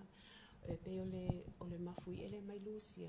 Na te lele taimi e tāpena ia le tātou ofisa matu ina atu la pata inga masani ia po information e tatau ona nofsi la fia le malo le atunu. Ai o le pito o le whapapolinga tele mo tātou nei, mo malmal mātou ofisa. O le tamawhai le tu ina atu le information pe a afia tātou i se tsunami ia mai le awa le atonga a wifi lava sila talata o tātou. Ele o iei se papolinga mo Samoa le te minei, ai o tāpenanga mo le whaasawina o soifua i whaalewe whaale nā tura o le tiute, pai whaatasia tangata uma. O le vaiaso le nei o loo i le ainga i le tai le au whainga ringa, e whaatauteia wa onga whaalawiloa i to mai masani, e au ne silafia e whaatutau i whaalewe whaale nā tura, ma vaenga e au na whaia mo le saunga le mū. I le olua i teimi, o fuafua i le whaia o ngā ringa mātai tū ma le whaale leio paipai lalo le ele o loo whaasoa toa i le ele tise, e le whaala putuputunga o mārisi anga tau ele tise. O le saunuanga lea lea fiunga i le ofisa sili le whaala putuputunga, i le whelua inga matusitala, i le o ngā tutonu o le vaiaso nei. O le wha moe au tū i a wawe iloa ni whaale tonu,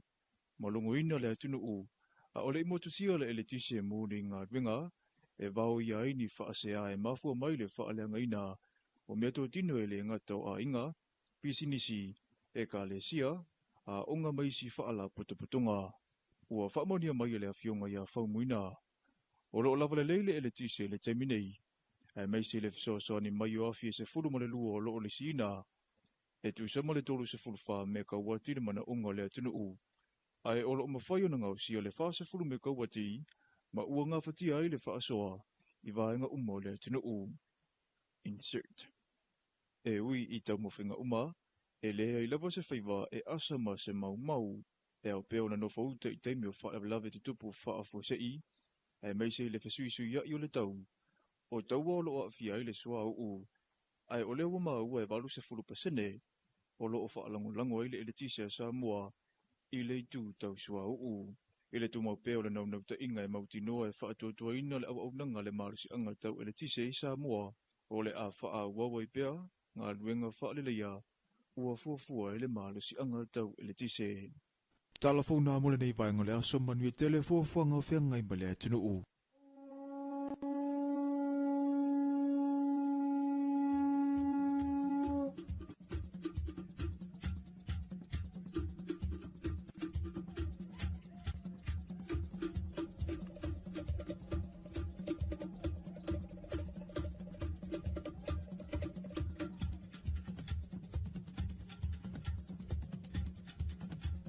Tawili wantine vaenga o le taiao lea ua valu minute tene le itula e valu ia ua whaafonga fo ila tātou tunuu tulanga pe ona iai ia tātou telefo mai vai whanua o le nei taiao ia na sa whonga i nātou le sunga matau aina e sa ako mai vaenga o telefo se se wapoponga le tā lima le fiafia na nei a talavanto le sunga ia tā vita robati. Good morning ma lol sui whonga nuia ia e le nei taiao lo whātu mo le polkalame ma naia mafuta atu nei sini Australia au tai tavita ia o lo o mole atu fo alo faanga to fa selaula ia ele nei tai au ai tanto se mai ia ele tanto reporting nei ele tanto marketi funga lei ia le ua tau mai fo ia pe ona fatu taia ia ele sunga ia Dwayne tupai ia ma le tanto vaenga le marketi e funga lei.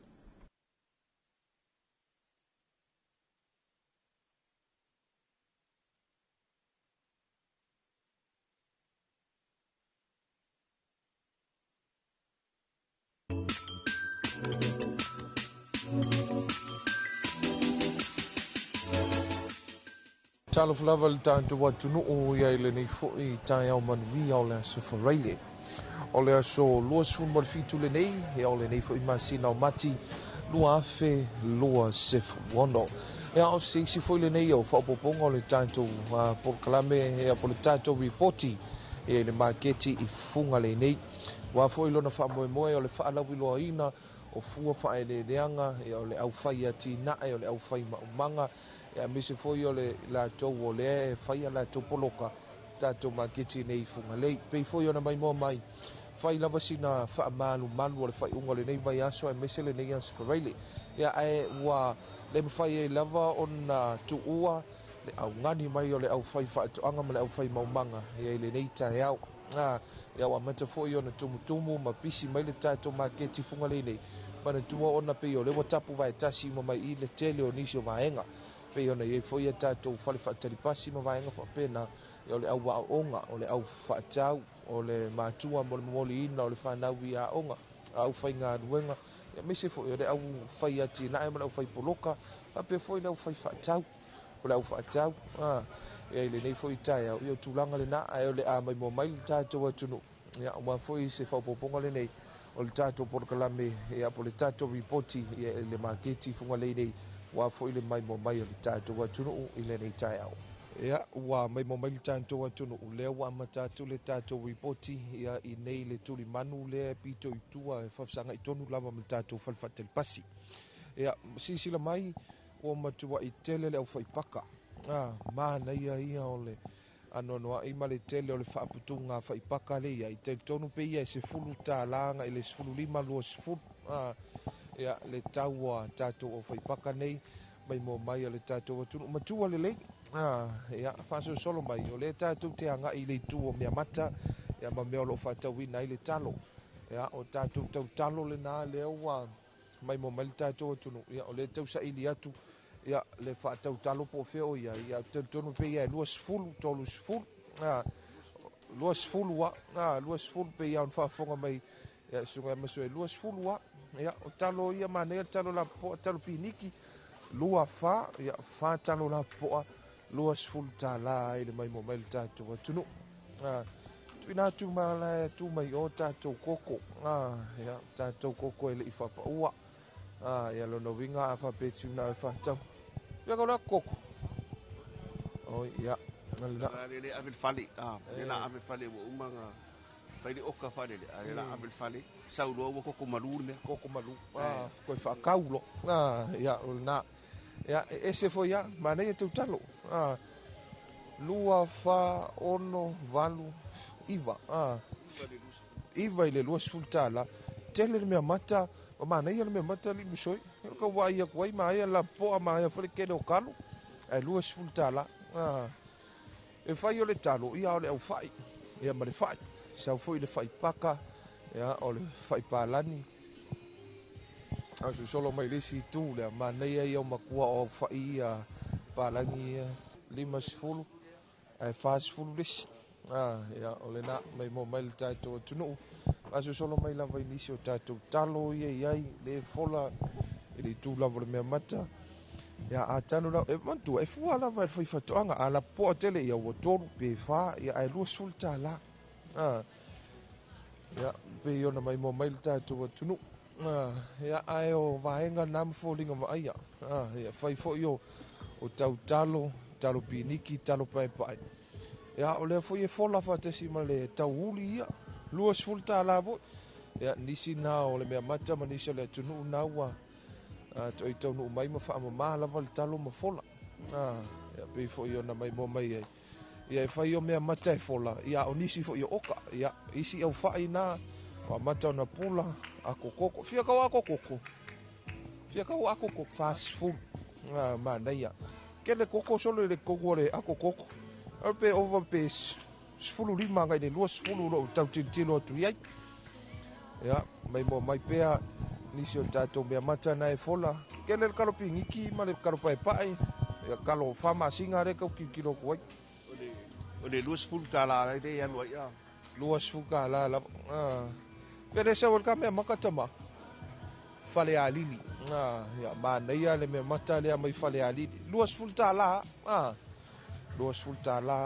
ioi taua leo tau talo le walu ai nei lua sefulu tālā ioi tule mo taulia i seu sefulu kālā au faipalagi ia toʻatele ai o le malu seu tatou atunu lua sefulu tālā le tau o le ʻaufaʻi lei ai ia ua matua lelei ia tau matau tu foi faisina tele o le oka lea masoe lea ua apea e fōringa mai whanele se whaiwhareainga sa se faifaleʻaiga le tagata lea ua sau e failana faatau i lenei taeao ia ma le mai moa mai foʻi a le tatou atunu ia nisi na o talo maua foi le fusiluau fiaka o le fusiluau le faatau ai tamā kālā tālā manaia ia ua foi lenei aso ia mo au taliga mālō pe a faapeo amata foi ona iai nisi o mālō asiasi mai aufaʻi manaia aufaʻi ia mai mo mai ia le tatou atunuu ia maua foi ufi ia tulaga na o ufi lei ai tau le tele ia po le atonu le tau ia lolouiga o le kau le kolo le a le lua sefulu e kolu sefulu le kau le kolo e taki ia lana le tau palai maoʻi ia e fasefulu le failoa mai stama lea i tua ia mai mo mai le tatou atunu o le tele o le mea mata lei ai ua pe ua faaputu talitali lea o nisi o au faifaleʻaiga foi ia le sa oka ia ona mai lo lea e piki aku ma vaega faapena manaia na lua sefulu tālā manaia ia lua sefulu tālā lua faogo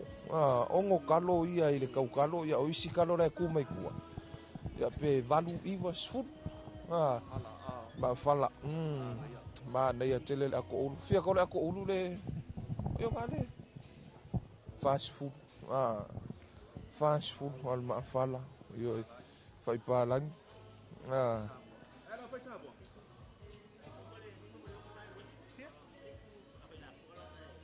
ia fitu sefulu le aufai lapoa lea ia e ono sefulu isi aufaʻi na faasosola mai vave mea le kaiao vave me le kaiao e le maua le na e pei e saʻo i masoe a e vave mai a le taeao ia e vave foʻi a ona faiselua talanoaga ma le faifatoʻaga mo sou pou le kau foʻi kai pei lava o falele faasesilaga o komeso ma as fai maua le aiaiga e maua su mai maua aiaiga talatalono o le aiaiga la o aiaiga la lua me maka e fakau maua o kalo e koru faamealofa ia le wakakaragoa e sea me pule ai ale faifatoaga io e pio talana ae o le uiga foi lele o le famatalaga ia asiasi mai vavevave mai ia maua i foi le pou ia tulaga lava tele ale au faipaka ia faasosolo mai lea ua oo mai a le pito i luma le tatou mea poeata ia le faafesaga i tonu ma le franki ia o lea la e fola ia ia nisi o mea mata le sio tatou atunu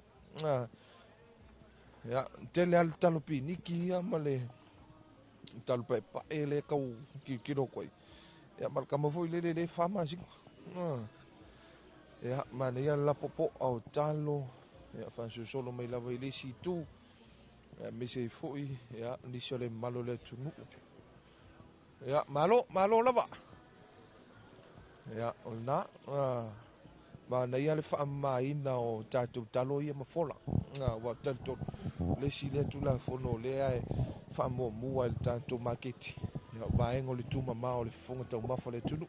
fiaka ua le kaupopo ma le akopopo sefulu tālā e fia popo leko kai sefulu popo ia kai sefulu popo i le kaupopo gai maua ma le giu malūlū ma le kauaga ia vaevae manaia fai o le popo ia koe sau ma le giu ia tulaga lenā asiasi mai luma tonu ao le tatou maketi lei le poloka le aiga lenei ia pei o vaega ese foʻi ia faiga siaiga lenei fai o le popo ia ma le niu asosolo mai lava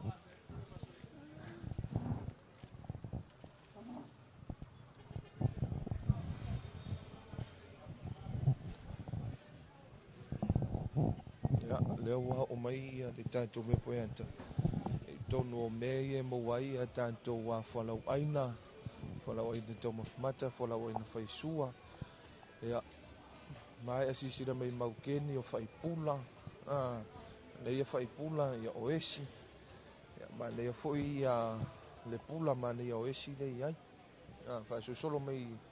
besi tu le nisio tātou poloka. Sfulu lima tā lai le kau o le pepa kamako. Ia, o vaenga pungi pepa, ma mo meo chili. Ia, tūlanga fo i o tātou me ia o ki polo whaioka. Mo, fo nangi ang senga. Le vai. O so se mea o maua i tātou maketi. Ia,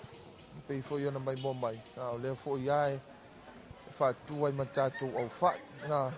Ma nea fo i ia au whai misi luki le ia. Ia, ma mo meo tai whai Samoa. Ia, lua tā la, lima tā la. Ia, i tātou whai pula. Pei fo i ana mai mo mai ai. Ia, nei tai au. Whasu solo mai lava. Ia, inisio i tū. Ia, le fo i pei ona mai mo mai. Ia tātou me poia. Tama nei al tau uli le ia. Kwa kele au uli ri maso i ka uli le. Ai luas pukala. Mele ele malo le kwa fiu e lau. Ia, mele fe mole mau tuai ma tal no tuai le atunu. Va mai. Ia. Ava penga ke maka mai. Ia. Si dia saulo ke binge fa ka ukulo. Ba le ia foi le wa pula manga ia. No fai pula. Ai o misiruki. Ono pe lima sfuru. Ongo sfuru tau nao tato misiruki le e mau fai la po ale. Ia pe afua ia. Ai fast fulu. Yo le kuse ya ka wirunga o fa. Ya. Wa ye inisio le tunu ule wa fa tau fo inisio la to mema. Wa ikele ar vai ki polo. Kwa kele ar ki polo msoi. Ma ye fer vai ki polo. Le pesil fulu. Le pepa vi. Le pepa vi le ai. Ya. Tau fisili atu le si polo kale. Oye, fia col pepa vi. Lima kana ai le pep ki polo. Lima ia na. Lima le pepa vi, lima le pepa ki polo. Ia ma neia. Neia leita ia e vai. Ma neia yo esi ia wo umanga kuse kau tolu tala fa ono lima. Ia tawana. Mau keni la po ai sfulu lima. Sfulu lima, sfulu tala, sfulu tolu. E fua la vai lunga i le kele. E o le mai mo mai le nao le tātou watunu ili nei vai ngō le tai au le tātou ripoti o le maketi funga le nei. Tūlanga o talo o whai. Fua whai le leanga male mea mata. Whata se fwoi mawhala waina whai sua matau mafumata i le tene male anoa i le tātou maketi nei. Ia e pei ona talutanoa tu fwoi male sunga ia masoi. E vave mai al tātou maketi. E vave voi au na mawala o mea mata lei. Ia au talutonu. Moli le anganga le whafutei tele le tātou whala pototonga o le tau i o whala vlave tupa fosei le ACC a mese foi le fionga ia utu whaasili ia ma le tātou vaenga o le maketi funga le nei ia wafoi le maua le avanoa ma le nei foi lau lau ia wafoi le tūsau atu o tātou ripoti o le maketi funga le nei raso tai au tu inatu sesio na whapoponga ia moli te minei manui a tele whaiva matiu te o le awhianga iai ma le tātou watunu i le nei foi asfareile tō wha soifua.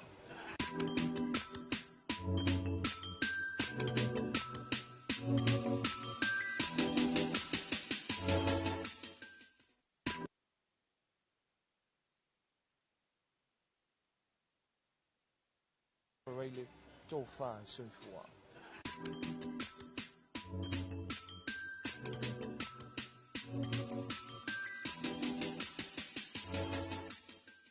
Ia lena tūlanga pe ona whawhanga mai le tātou tunu o le tātou reporti nā le maketi funga lei.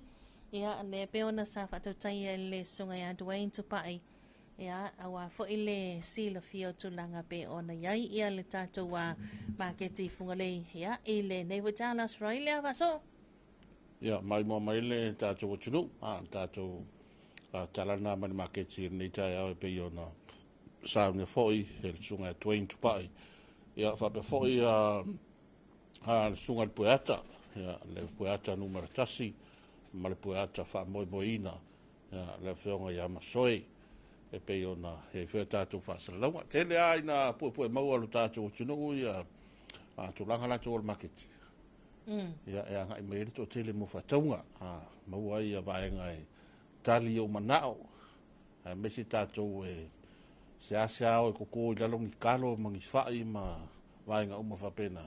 ia le mo uma market mo fo ia ta mu a uma vaenga ia e pe ona sila ia mai tatu tunu ha ta foi de so ponga tatu ha taranda marketi ia malo fo il tatu mi poti ni ta ha mana ia fai si tele tatu wa tulanga pe ona il tatu wa report le market ia wa e pe o le si fai va toanga ia e fuala sila mai e fuaile au mai fo ile ona nauta ia wa a tanga i mai pe sila mai o lai e tele le mea mata ia wa ia fo ile si plan wa e tau ona fatino ai a faile sila mai va pe ia pe na sto tolu to fa ia fa tau mea mata la ia wa mautu lo no fina ngalo ai wa tau lo la ona au mai le uta il tato market e tele weni se va enga fa so e pe ona ia o le o fa tau fo ia tau tala fa tonu ia e sau mautinoa la le fai fa toanga ia au mai fa pitoa tanga talo a mai se ala o le tele o talo ia e mai tanga mai tu o tonu ta vale le folaina awale le fa tonga lo tele tangata ia ona o lewa o already ia la to wa fa tau fo ia wa mai on fa tonu e ma le foi ma sani ona nga e mai le loli al tato mtanga wenga le fato angam fanga faiva ya mai sel tato wa ona nga i ol tato falte o lo foi le o i atele ya e a o ina tu ia tai pe va nga le ana fatina ina le botele sala fai e a o ina mai tele o talo ya fato sia lava tofu al fai fato anga masiana se leni ya e a o mai talo ia mo tato container fo ia le to ina tu mau mana ia ia e va bena fo yo le mo mai tato wa inga le fafo na mai bo mai ma sila mai ia ma tal tonu tulanga lo ia le nga ru le tato tunu ia wa pe yo la to wi isi o le e fa tu pe mai tulanga la to lo fa to anga ia e wala wo tula inga fo le se mai se ka vale se yo i kwa le la vasa vale ya sau ka vale le o me uma mana o mia fo le tele a so ni mai ngai sa tu ai ngai fa ya le la si mai e le ai o le kala mo ya kala le fa tu ai ya to li pot o le matua tele o tau mafa ya tele o tele fo yo si vai e le sau to no market la tau fio te lo so vaenga e tua fo ye ai nga vaenga fa pena ia o la fa ka wa fa ka lo sko inga i mo lo fa io tau le fa ye sko inga i mo lo fa ia vaenga fa pena wa fa ngo fi pasi aku pasi mai ia mo e fo singa se le ngira go ai me se yo ni so va market na fa market ni so fio anga ia o alta to market sa va ile foi tato te mata tu te lo taimi ia la foi ma kwai fa to molia ia la foi fa to ngala to se la fai ai tao ia se si ta tu tala man market e alena tu langa na pe ona ia ele nga to vai lai tu o me mata ia a ole fa to molia fo yo lunga lau tu langa pe ona ia a fuala au fai sua fuala au tau mafamata ia ole tele malana no le leo fo ile tulanga pe ona fata oto ile market funga le ile vaenga tonu le ia tau mafavela ia awale tali ole malu ole taya so staimi ole taimi le anga e toita to report ile market wa vela maile swavai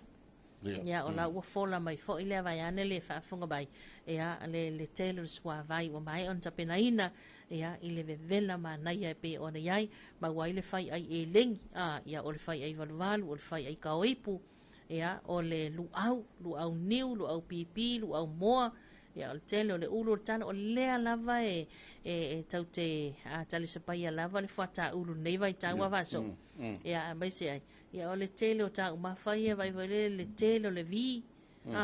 o le vingeka o le soko ea ma le tele mana no e foi la le tu o me tau lima o la ea o i il tanto market ona foi telefone e foi le tu fa pito mo te funga la au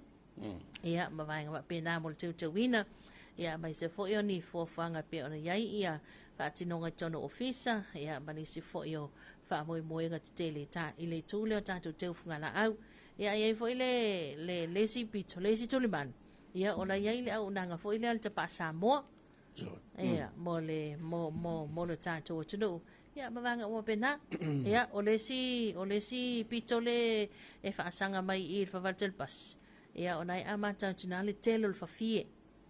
telo fa fie na iai ia au ai pe e pitola vai tua ile tule na le telo fa fie o ako fa fie o fusi fa fie ia ole tele na male ana no ina ia tulanga foi pena el tanto maketi fungalei ai manantu waso ia man fa mai tanto sempre tanto va vivianga ia ole nei vai ngale tai talia foi ia le tanto programa ia male fale lo fa toanga ia ele nei tai ao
Toina, o fea ai usu po ye. Si o te alua tupole asi la me tapisa mai ngā taili whare komiti. Whalongol vai ngā lua alporo kikian malu, la foi wapo e kumkumu e ngā kai. Mānanga te le ala, awano le leia le si talo sanga ia i mosi masini fo i le vidi ai la au. Te lo se whalo lolo mau i masini yo. Ui papa, ke haru sa o alai vai tele, i le whalo loa mo whatoanga, te mawai masini le lei, masini anga ta o oi e kuai. Tai te le lava, o te alua tu lai le whare komiti talo sanga ia. na o titi e loa lea i vai tele se i mata i e masini.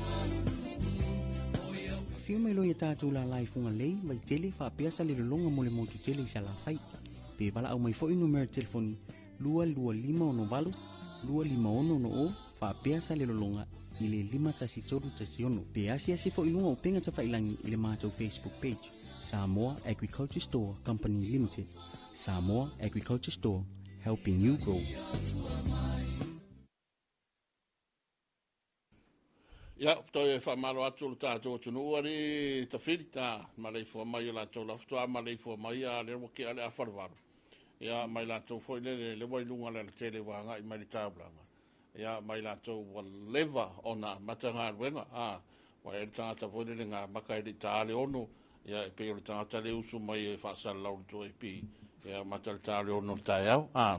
ia, ma whaasoro soro maari e mai ala, ia leo le isto tele, ia tangata na usu mai le tāle ongo ai ka ngu le ofisa o ke aliva ia wa e el ko inga skaidi nga e usu mai foi lele ia kamia inga ale kamia inga ia pingaki ia o kamia se ipuki foi lele ia po se vai salo po le ase be kamia ia sai step solo inga isi vai nga ia kamia inga masini foi lele alun masini lua inga le skai mio le si, fai maria mai la ile wa e pe kolo fa pe nga fo ringo ni mio le sfalili. Ile nga kolo mai ya le songa fuai o le sfalili o la kolo ai fa tar fatu ile mai mo man fa fo mai o tatu tu. Le va to mai atu ni so tatu taranoanga ya ma so tatu fa fianga ya fa pe fo yo na baba yatu ya le wata no mai sa ole sui ole tato faloloa o fatu anga ya le uso correct ya ma no soi fu manuia ya ola o fionga lava o faima fe au mori ya wala fionga ri pule mari pulenga ya me se foi le unanga le tato faloloa o fatu anga i poru nei ya fa pe foi sa la fai ia malunga foi o penga ta fai lang ma lo so fo manuia correct ia tai au manuia tai au to ia o tai au manino foi nei tu la tai au ia te tu no wio o tato lupe na va si ese ia o le nei o tato fui fa tasi la lui foi nei madu ia o le fa on longo male toa ia sa to so pe tolo mai la ia o te dei la por ali un la o ia nei aso pe so alto so mal puno por so ai tu sa o ngangi ia tu langana lo ia ia o fa talofa masani lava tato por calamita suete tasi fenga pa anga tato ala fasala lo nei ni tu ap por si fonga o lo fo tonu so tato tunu male la lo langi ato ia elinga telia ia o se so ani fa tauva fo ia company o le falo loa o loa mo fa toanga ia ise me fenga lo emena o mia so ani mo le fa matango fina lo watinae o le fa ola lau susina lo watinae ia au se va inga man mia foi au wale se silenga man mia lo watinae mo aso asau mo le manai patalo fa tu lo fa yatinae le ngate polnei au mo tele sala fai e le uta maltai ia e le o te nam le laina ia e tu langa lo ia ia au e lo ia to mai manga va e tu langa uma ia o tapenanga lan fa lo fa tuanga ia ma to tutu o ma to fa tata ni mpono ma to tadi atu ia ise mana onga la utile lo no fuma o ele fa yatina so la se va ngolo e mana mi ai o le atina o la auto o le atina e o la fumanu ele ngate le o fa nga faiva ia e fa talo fa tu fo ia ile polisili o le pulenga ma le mamalo le finga luenga tatu ala fa saloni wana le ia la tu fo ia pitola e le loa ma le si la fia fo i le tele la fa yatina se o nanga fa tava o lo no fo mo fa lo fa anga kun morning Samoa ma lo fa to ma ana ia to alta to li poti ma market fo le ia va ko le le ma yo kalo ka mu wa me u ma fo i o tau nu i nga venga la to le nga ru le va ia tau te fasilia ile ke fa fo le ma lo se la nga ru ia e mo mia vai fo i fatino ta e la venga la po americano o le manga yo oso fo yo o le yo sapelu va ku gai e pe vai ngai o le pitola o le tato monda falolo ia se o mai ia mi fa la wi lo o le tato e ile tau fa i fo le vai so Ya, ma se foi tau fa yung lima si. Ya, ole wa tomua ia tulanga lo le potia le market pe ona fala lo no tatu wala fasala. Moni ma ole pine fa mauna o nisho vaanga o lo mfayon tu ina tele fala lo fa tonga. Ai o se mitanga fo ile le fala lo fa tonga. Ona ole tele ila to wi o au fa yatina pro fa mo manga. O la tu va tu fenga fa tonga mo se o lo mana o mia ile la to atina. A se mo ma wola fo ile me fenga luenga manga o mo lo ma tu ina tu masi au nanga. Le wa ta o le oso. Ya ole u wi le sia vaanga le awa le wia le o tatu feti le sele pe onta o te tatu polkala me au ngā mola au fai o pe nei ai le talo ma le tamu mon mawola la le alo ia le la popo o talo lo ia o le matango fie fo ia o va ai o le fo ni o talo i le fa ngai no uia e le ngata na lanu me mata le la o le talo sui le va ai ngo fo ni o le o talo o le taste fo i la o le talo e o ese ngana a fia mo maua o e vai ngolo o e tulanga o mo tampa fam talana ma wala mo fa na e asiel fa lo o lo mo fa tonga ina e mo fa ona e experiencing of o e tulanga uma ma o nanga no fa tam fam talana tulanga uma e alfa pitoa e se fa la lo fo ia o lo tapisa la va termine ia tato eco change so po tato idiafi sa fa luina le lua afe lima se lau ole masina nei o lai fa aluina tato ili afine ile afili masela ia ole se fe ayo tina mai ia e afetala ole manatulo lunga pulsidi mal punanga ina ia mafai ona tele se le ni se fe fo ilia o e tanga te fa tau e te fa tau ni si vaanga wale te tangi mai ala o lo pe ante o tupus fa tau e fa fa tau lo spe filfidi e fa tau lo spe fa ili mole fa makaina lo filfidi o le two stroke mo le suina le penchini fai lo filfidi ia em fai foi ona se feina le si vai ngole afeta la le se fe me le lua film sela ata una le pensin ia ma vai nga uma ia ai nga tede e ma tok tu ina mai manisi masini e lata lo na fa nga ina e link foi le nga ile idiafi le winga fa mtela o lo ia il masini e fa ni ia se tudo ia la awie tatipi ile idiafi o le bo chipa ia potato hensalo ia pai ona vili naila au pe fani ni ia ona mau ile se tali fo ile o le penuili ia o le penuili fo ia o nga fo e toe fa tau atu toe mau mai le situ tu sa ile winga fam chalanga ma le vai ngolo na tia tu no le vai em fa ona fa la u business ele nga tala business vili la o la business tipi la o la business fai penuili e vai le tolo business ia la mo ia o se package fo ile ia tau fai na ia ngala me fa ngalwenga ile nga te fai o ngalwenga fale fa mata o finga o tu alawa lu mama o te fafali a se vai nga fa na tu titi lo no fo la vala machine te le mitio tanta fa ngalwenga a se fa nga ina machine ne impen tu mo me se le ia mo le tu ngalo i tau so fa ngalo tatu e temine ona te le ya fi e se fulu valu pa Venti pe la au te lea la yes, inventi pe tatu la ia o vai nga uma foi fa pena ia e fa mtatala tu na tu fo elo fingal venga ia vai nga uma ni olo ia ia fila titi ia feolo no mali ia fila po a well force five finger tatu au fa ya tina alfa nga ina tatu me fingal venga ele le fa nga ina me fingal venga la po ila ngol venga la titi a lo tam fa ila le fo shini me la titi e fa isa ngol venga la po e ono ia fa ina lo machine ia vanga o mai vatu so ninga ai o le mani fo ia vanga e ma fai ona ise taimi fo ile ma to tio ina tu ai fo ile e tam fai e tilo fo ile lo fa ngai no le machine e vatu fo so ninga fo ile ma to ile tulanga lo o ia o e mala machine lo fa ngai na ile servicing fo lo machine o vanga ia e la via ile warranty le warranty fo e tam fai fam tatalina ina ua leanga lava le machine ia ai le fa pe wa misa o do malo masini leanga na mai lo le ka va ka ko anti le ai e le se fo ma e la fa misa o fo ma ya o ma fa mo ina u leanga la vale masini tu la o tato fa lo le sala fa yes o tato fa lo do u ta ma fai ina ia fai la va ona nga va amal ma tato la sala fa ona tu tiro company fitu sulim pasini le valu sulim pasini lo fa ya tina o sala fa o le la we tu tiro o le mele ia o ia tau sap ia fo ia mo tele sala fa ngana la si tau sa wa le ni si ku ngai sa va e le o mfai on si tau sa o ka wa o tau na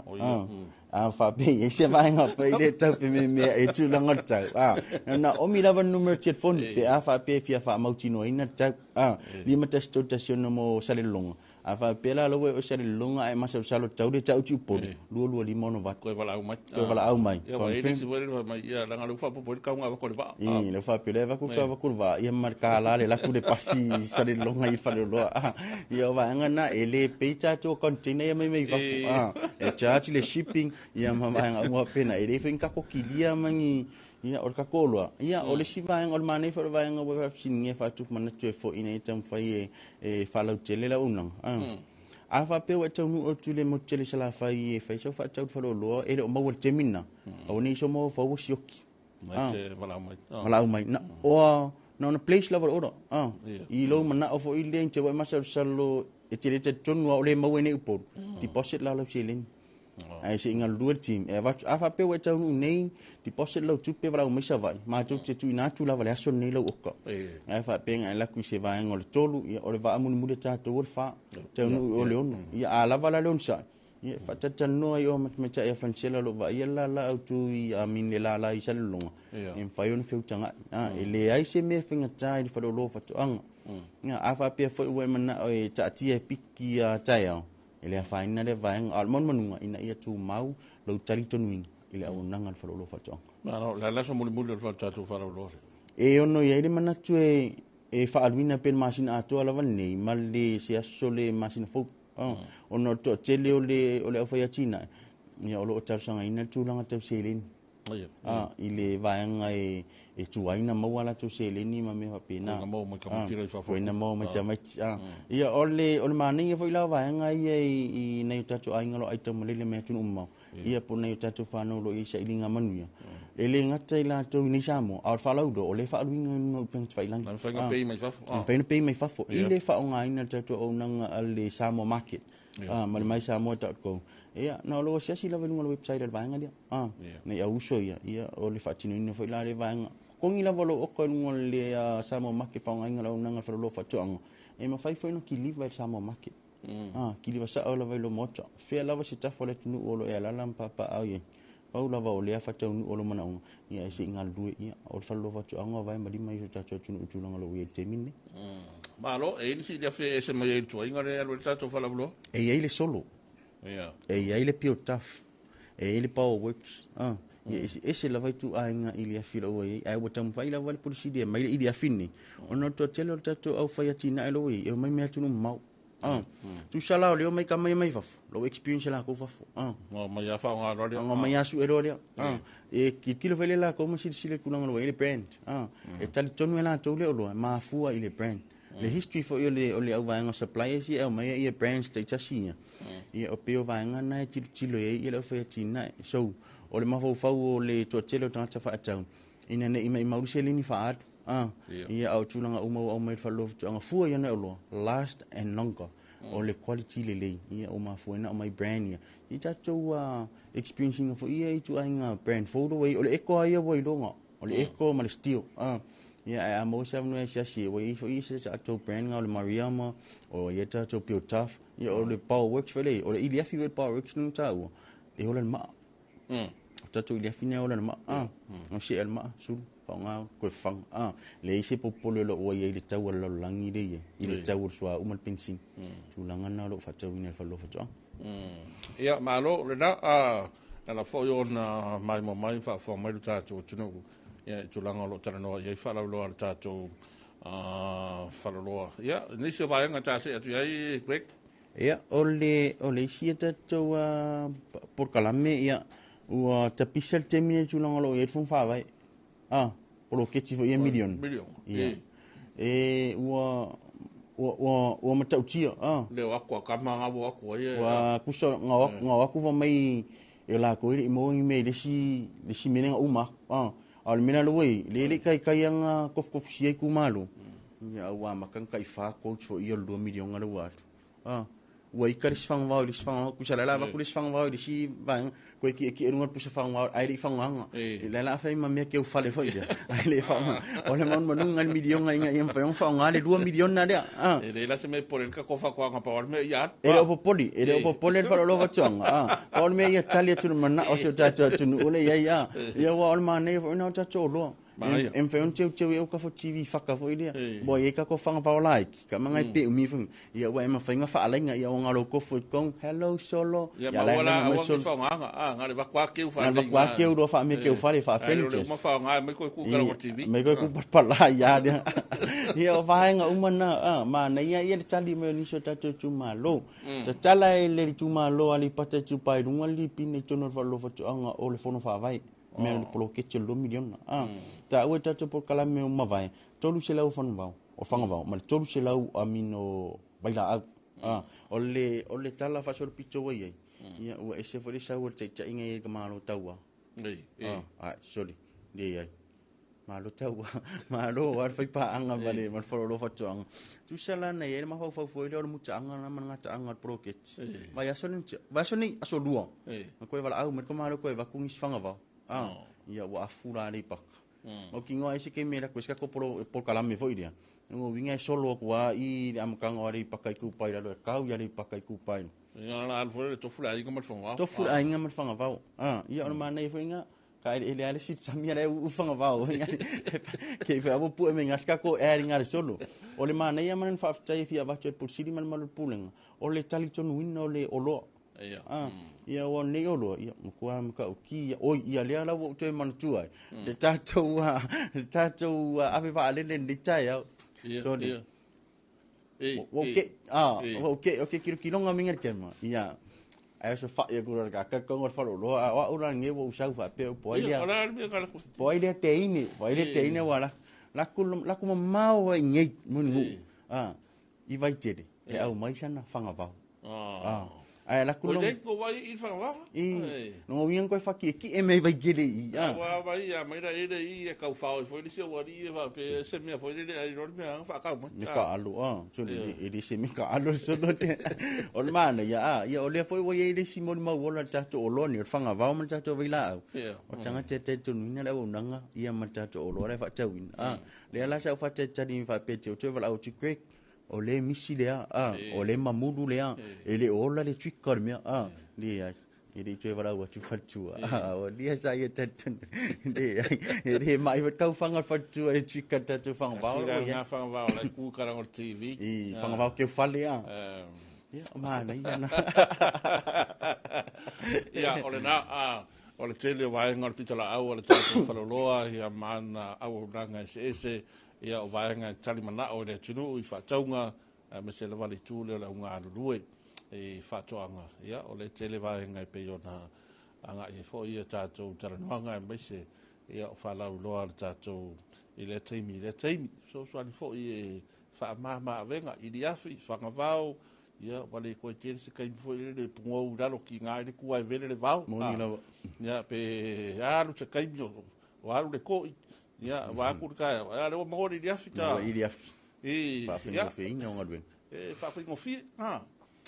ia o le o te lo o te mini o le tali so tato tunu le seta ia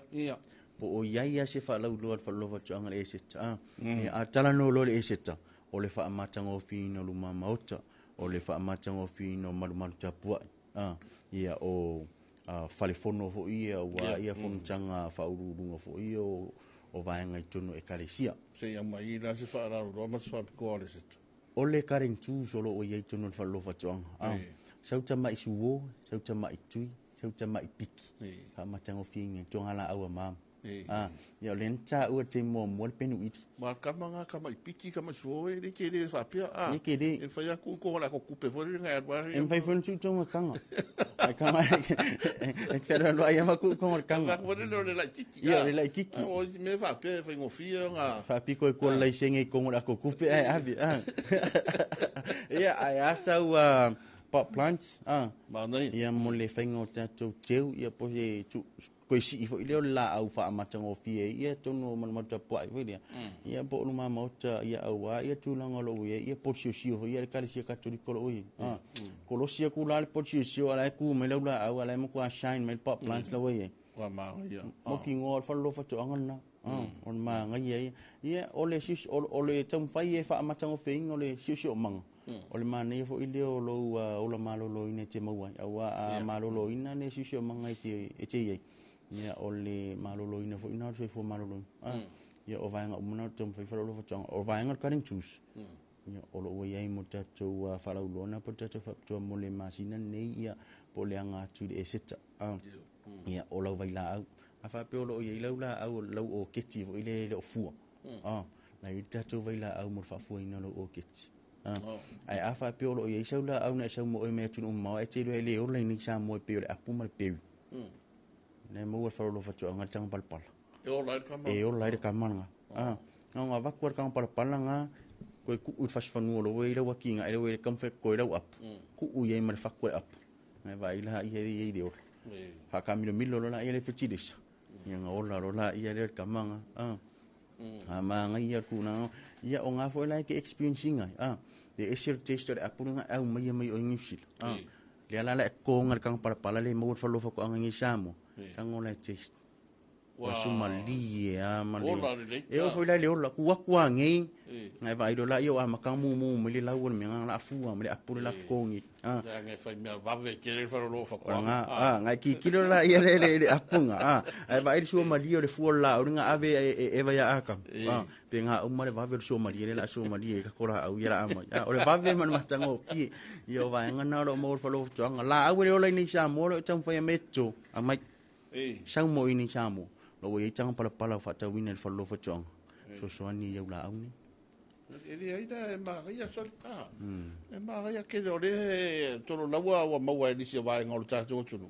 ia ele yo le o sa ni fo va ngai so ani o la so se va nga ma so ko ngala o le fifianga na lo ye wa ita to ni sa mo malanga tu o mna teni ia ele mfenga mai lunga le va wa kiu ke fo infas adu sa fa ka fakula an fa ka fakula o la o le o la tunuma sau no mo inen ka ngu o va ale ngol va veo ai sau do la i fa ka kali ke me kala fa lo fa ko ngala fa fiku ava ku ma tang pal palanga ke do ko ke vo sa ma fa ku ma wa e se singa fa ku a pe fa ku la ko e ring fa ku la a winga e va ngana ro tong fa lo to ngai au mai e a fu ita mai fa ku fa i fi nga ngal male va le ke wa ave fa ni skena nga fa ku ma ele au mai o va nga u ma la vana ya wa fa chango fi no moto malo o mon manungan company ina yam pai on fa fi ina pe oila watina ke fo ina mai la vai ia malau fatula auna na sauro le o ye me fa ngarvenga o le so ninga tang pala pala o lo we so ninga I fertilizer o vainga uma en fa on to fesita ia watina mau o malava fa lo fa chong si o la val selenga manuia male ola malo lo ina lo watina o lo mau tele lava matutuel sa pala ia fa lo fa chong tadi tu ma no pro che c'è il milione ya o le tele non so le tanto por calame ya me se foi io so anni ya tina ya lo tanto tinu ya me se foi io tanto fa mo le tu fa nel se la uli mas full wa il si ai ngala il wa fe le ya recupera mo moni ya o se po se la foi so e fa ka ko se oso ya me va fa pena ia te lea ia whamanuianga ma whamama venga tātou whareroa. E nisi wāinga toi e whamaere tā roanga koe? O le whamanatu masani na vai a tātou company mai tō te re lātou te leilo te tala malala o lo whatau ni o lo whalo whatoanga. O le aso sā ia te talo i whalo whatoanga ia manisi fo el tātou au whai whaingaruanga. E taro si e tātou au whai atina ina i ola lau susi i atina. O le aso ngfu le Australia le afol fitu le afol wha. O le aso na i o le afol fitu i le tāo tasi le auti. Amon mole ia mo ila to fo ile mo wala va no e tu va tu ta tu fa lo mo fenga fa tu bala au mai no mo telefon lima ta sto ta no mo sale longa lo limon fitu mo funga le male lo limon va ia mo la au tu ve tele fa so ta me pe fa pe feng cha ya wala fe malanga inga fo le ma mau no fuanga po mo ta malawa ia alinga telia ia o lo ia ile tele ia mane ano no e tatou whalau loa e ala i o loa mle unanga o tuina tununga tatou Facebook page ia o le Samoa Agriculture Store Company Limited o lo o whaaluine tatou a Facebook page asiasia nei lunga ia ona e fesili mai lea i se tau o se o loa ia o se vaenga lo emna o mia ai se o loa po se au nanga foi ai se o matou tali mau taratala vaenga au mamu family no lo mana o lau tele ia o le isi vaenga fifa manatu tatou online shopping o le Samoa market lava ia ma le mai Samoa ko ia o ni kina tatou au nanga o tu matila i lafo ia au nanga ia ana na kiliki lava la toling asia sinunga au nanga falofa tanga faisa fatanga ia na le pepa fa monia lava ma le receipt mo matou ai o loa mo lo lima mo lo watina ai mo tim nei e ba tue fa tele fa ia uma fonga pusili pulenga malana u fenga wenga lau fonga fifia fa tai fa le o pusili fo ia ma pulenga tatou wala fa salau nei mo le nei no fa au fa matou mawina e fa lau loa toi fo isi tasi o loa ia manisio o nanga warsila mai moaman mana o le tele so tatou no ai man mi tele la singa leuta matai man mi le tua ia te urua ia wa fo tatou ina so tatou tunu to fa se fo Samoa Sunga Craig mai le tātou au nangan whanaloa whātoanga, ia awa whae tātou taranoanga mo rei tai au las whareile se iau lia, las whalaile o lwai as fau, au leo tātou liwatu, ia awa se ripoti mai tala, mai le walisi whasalau New Zealand.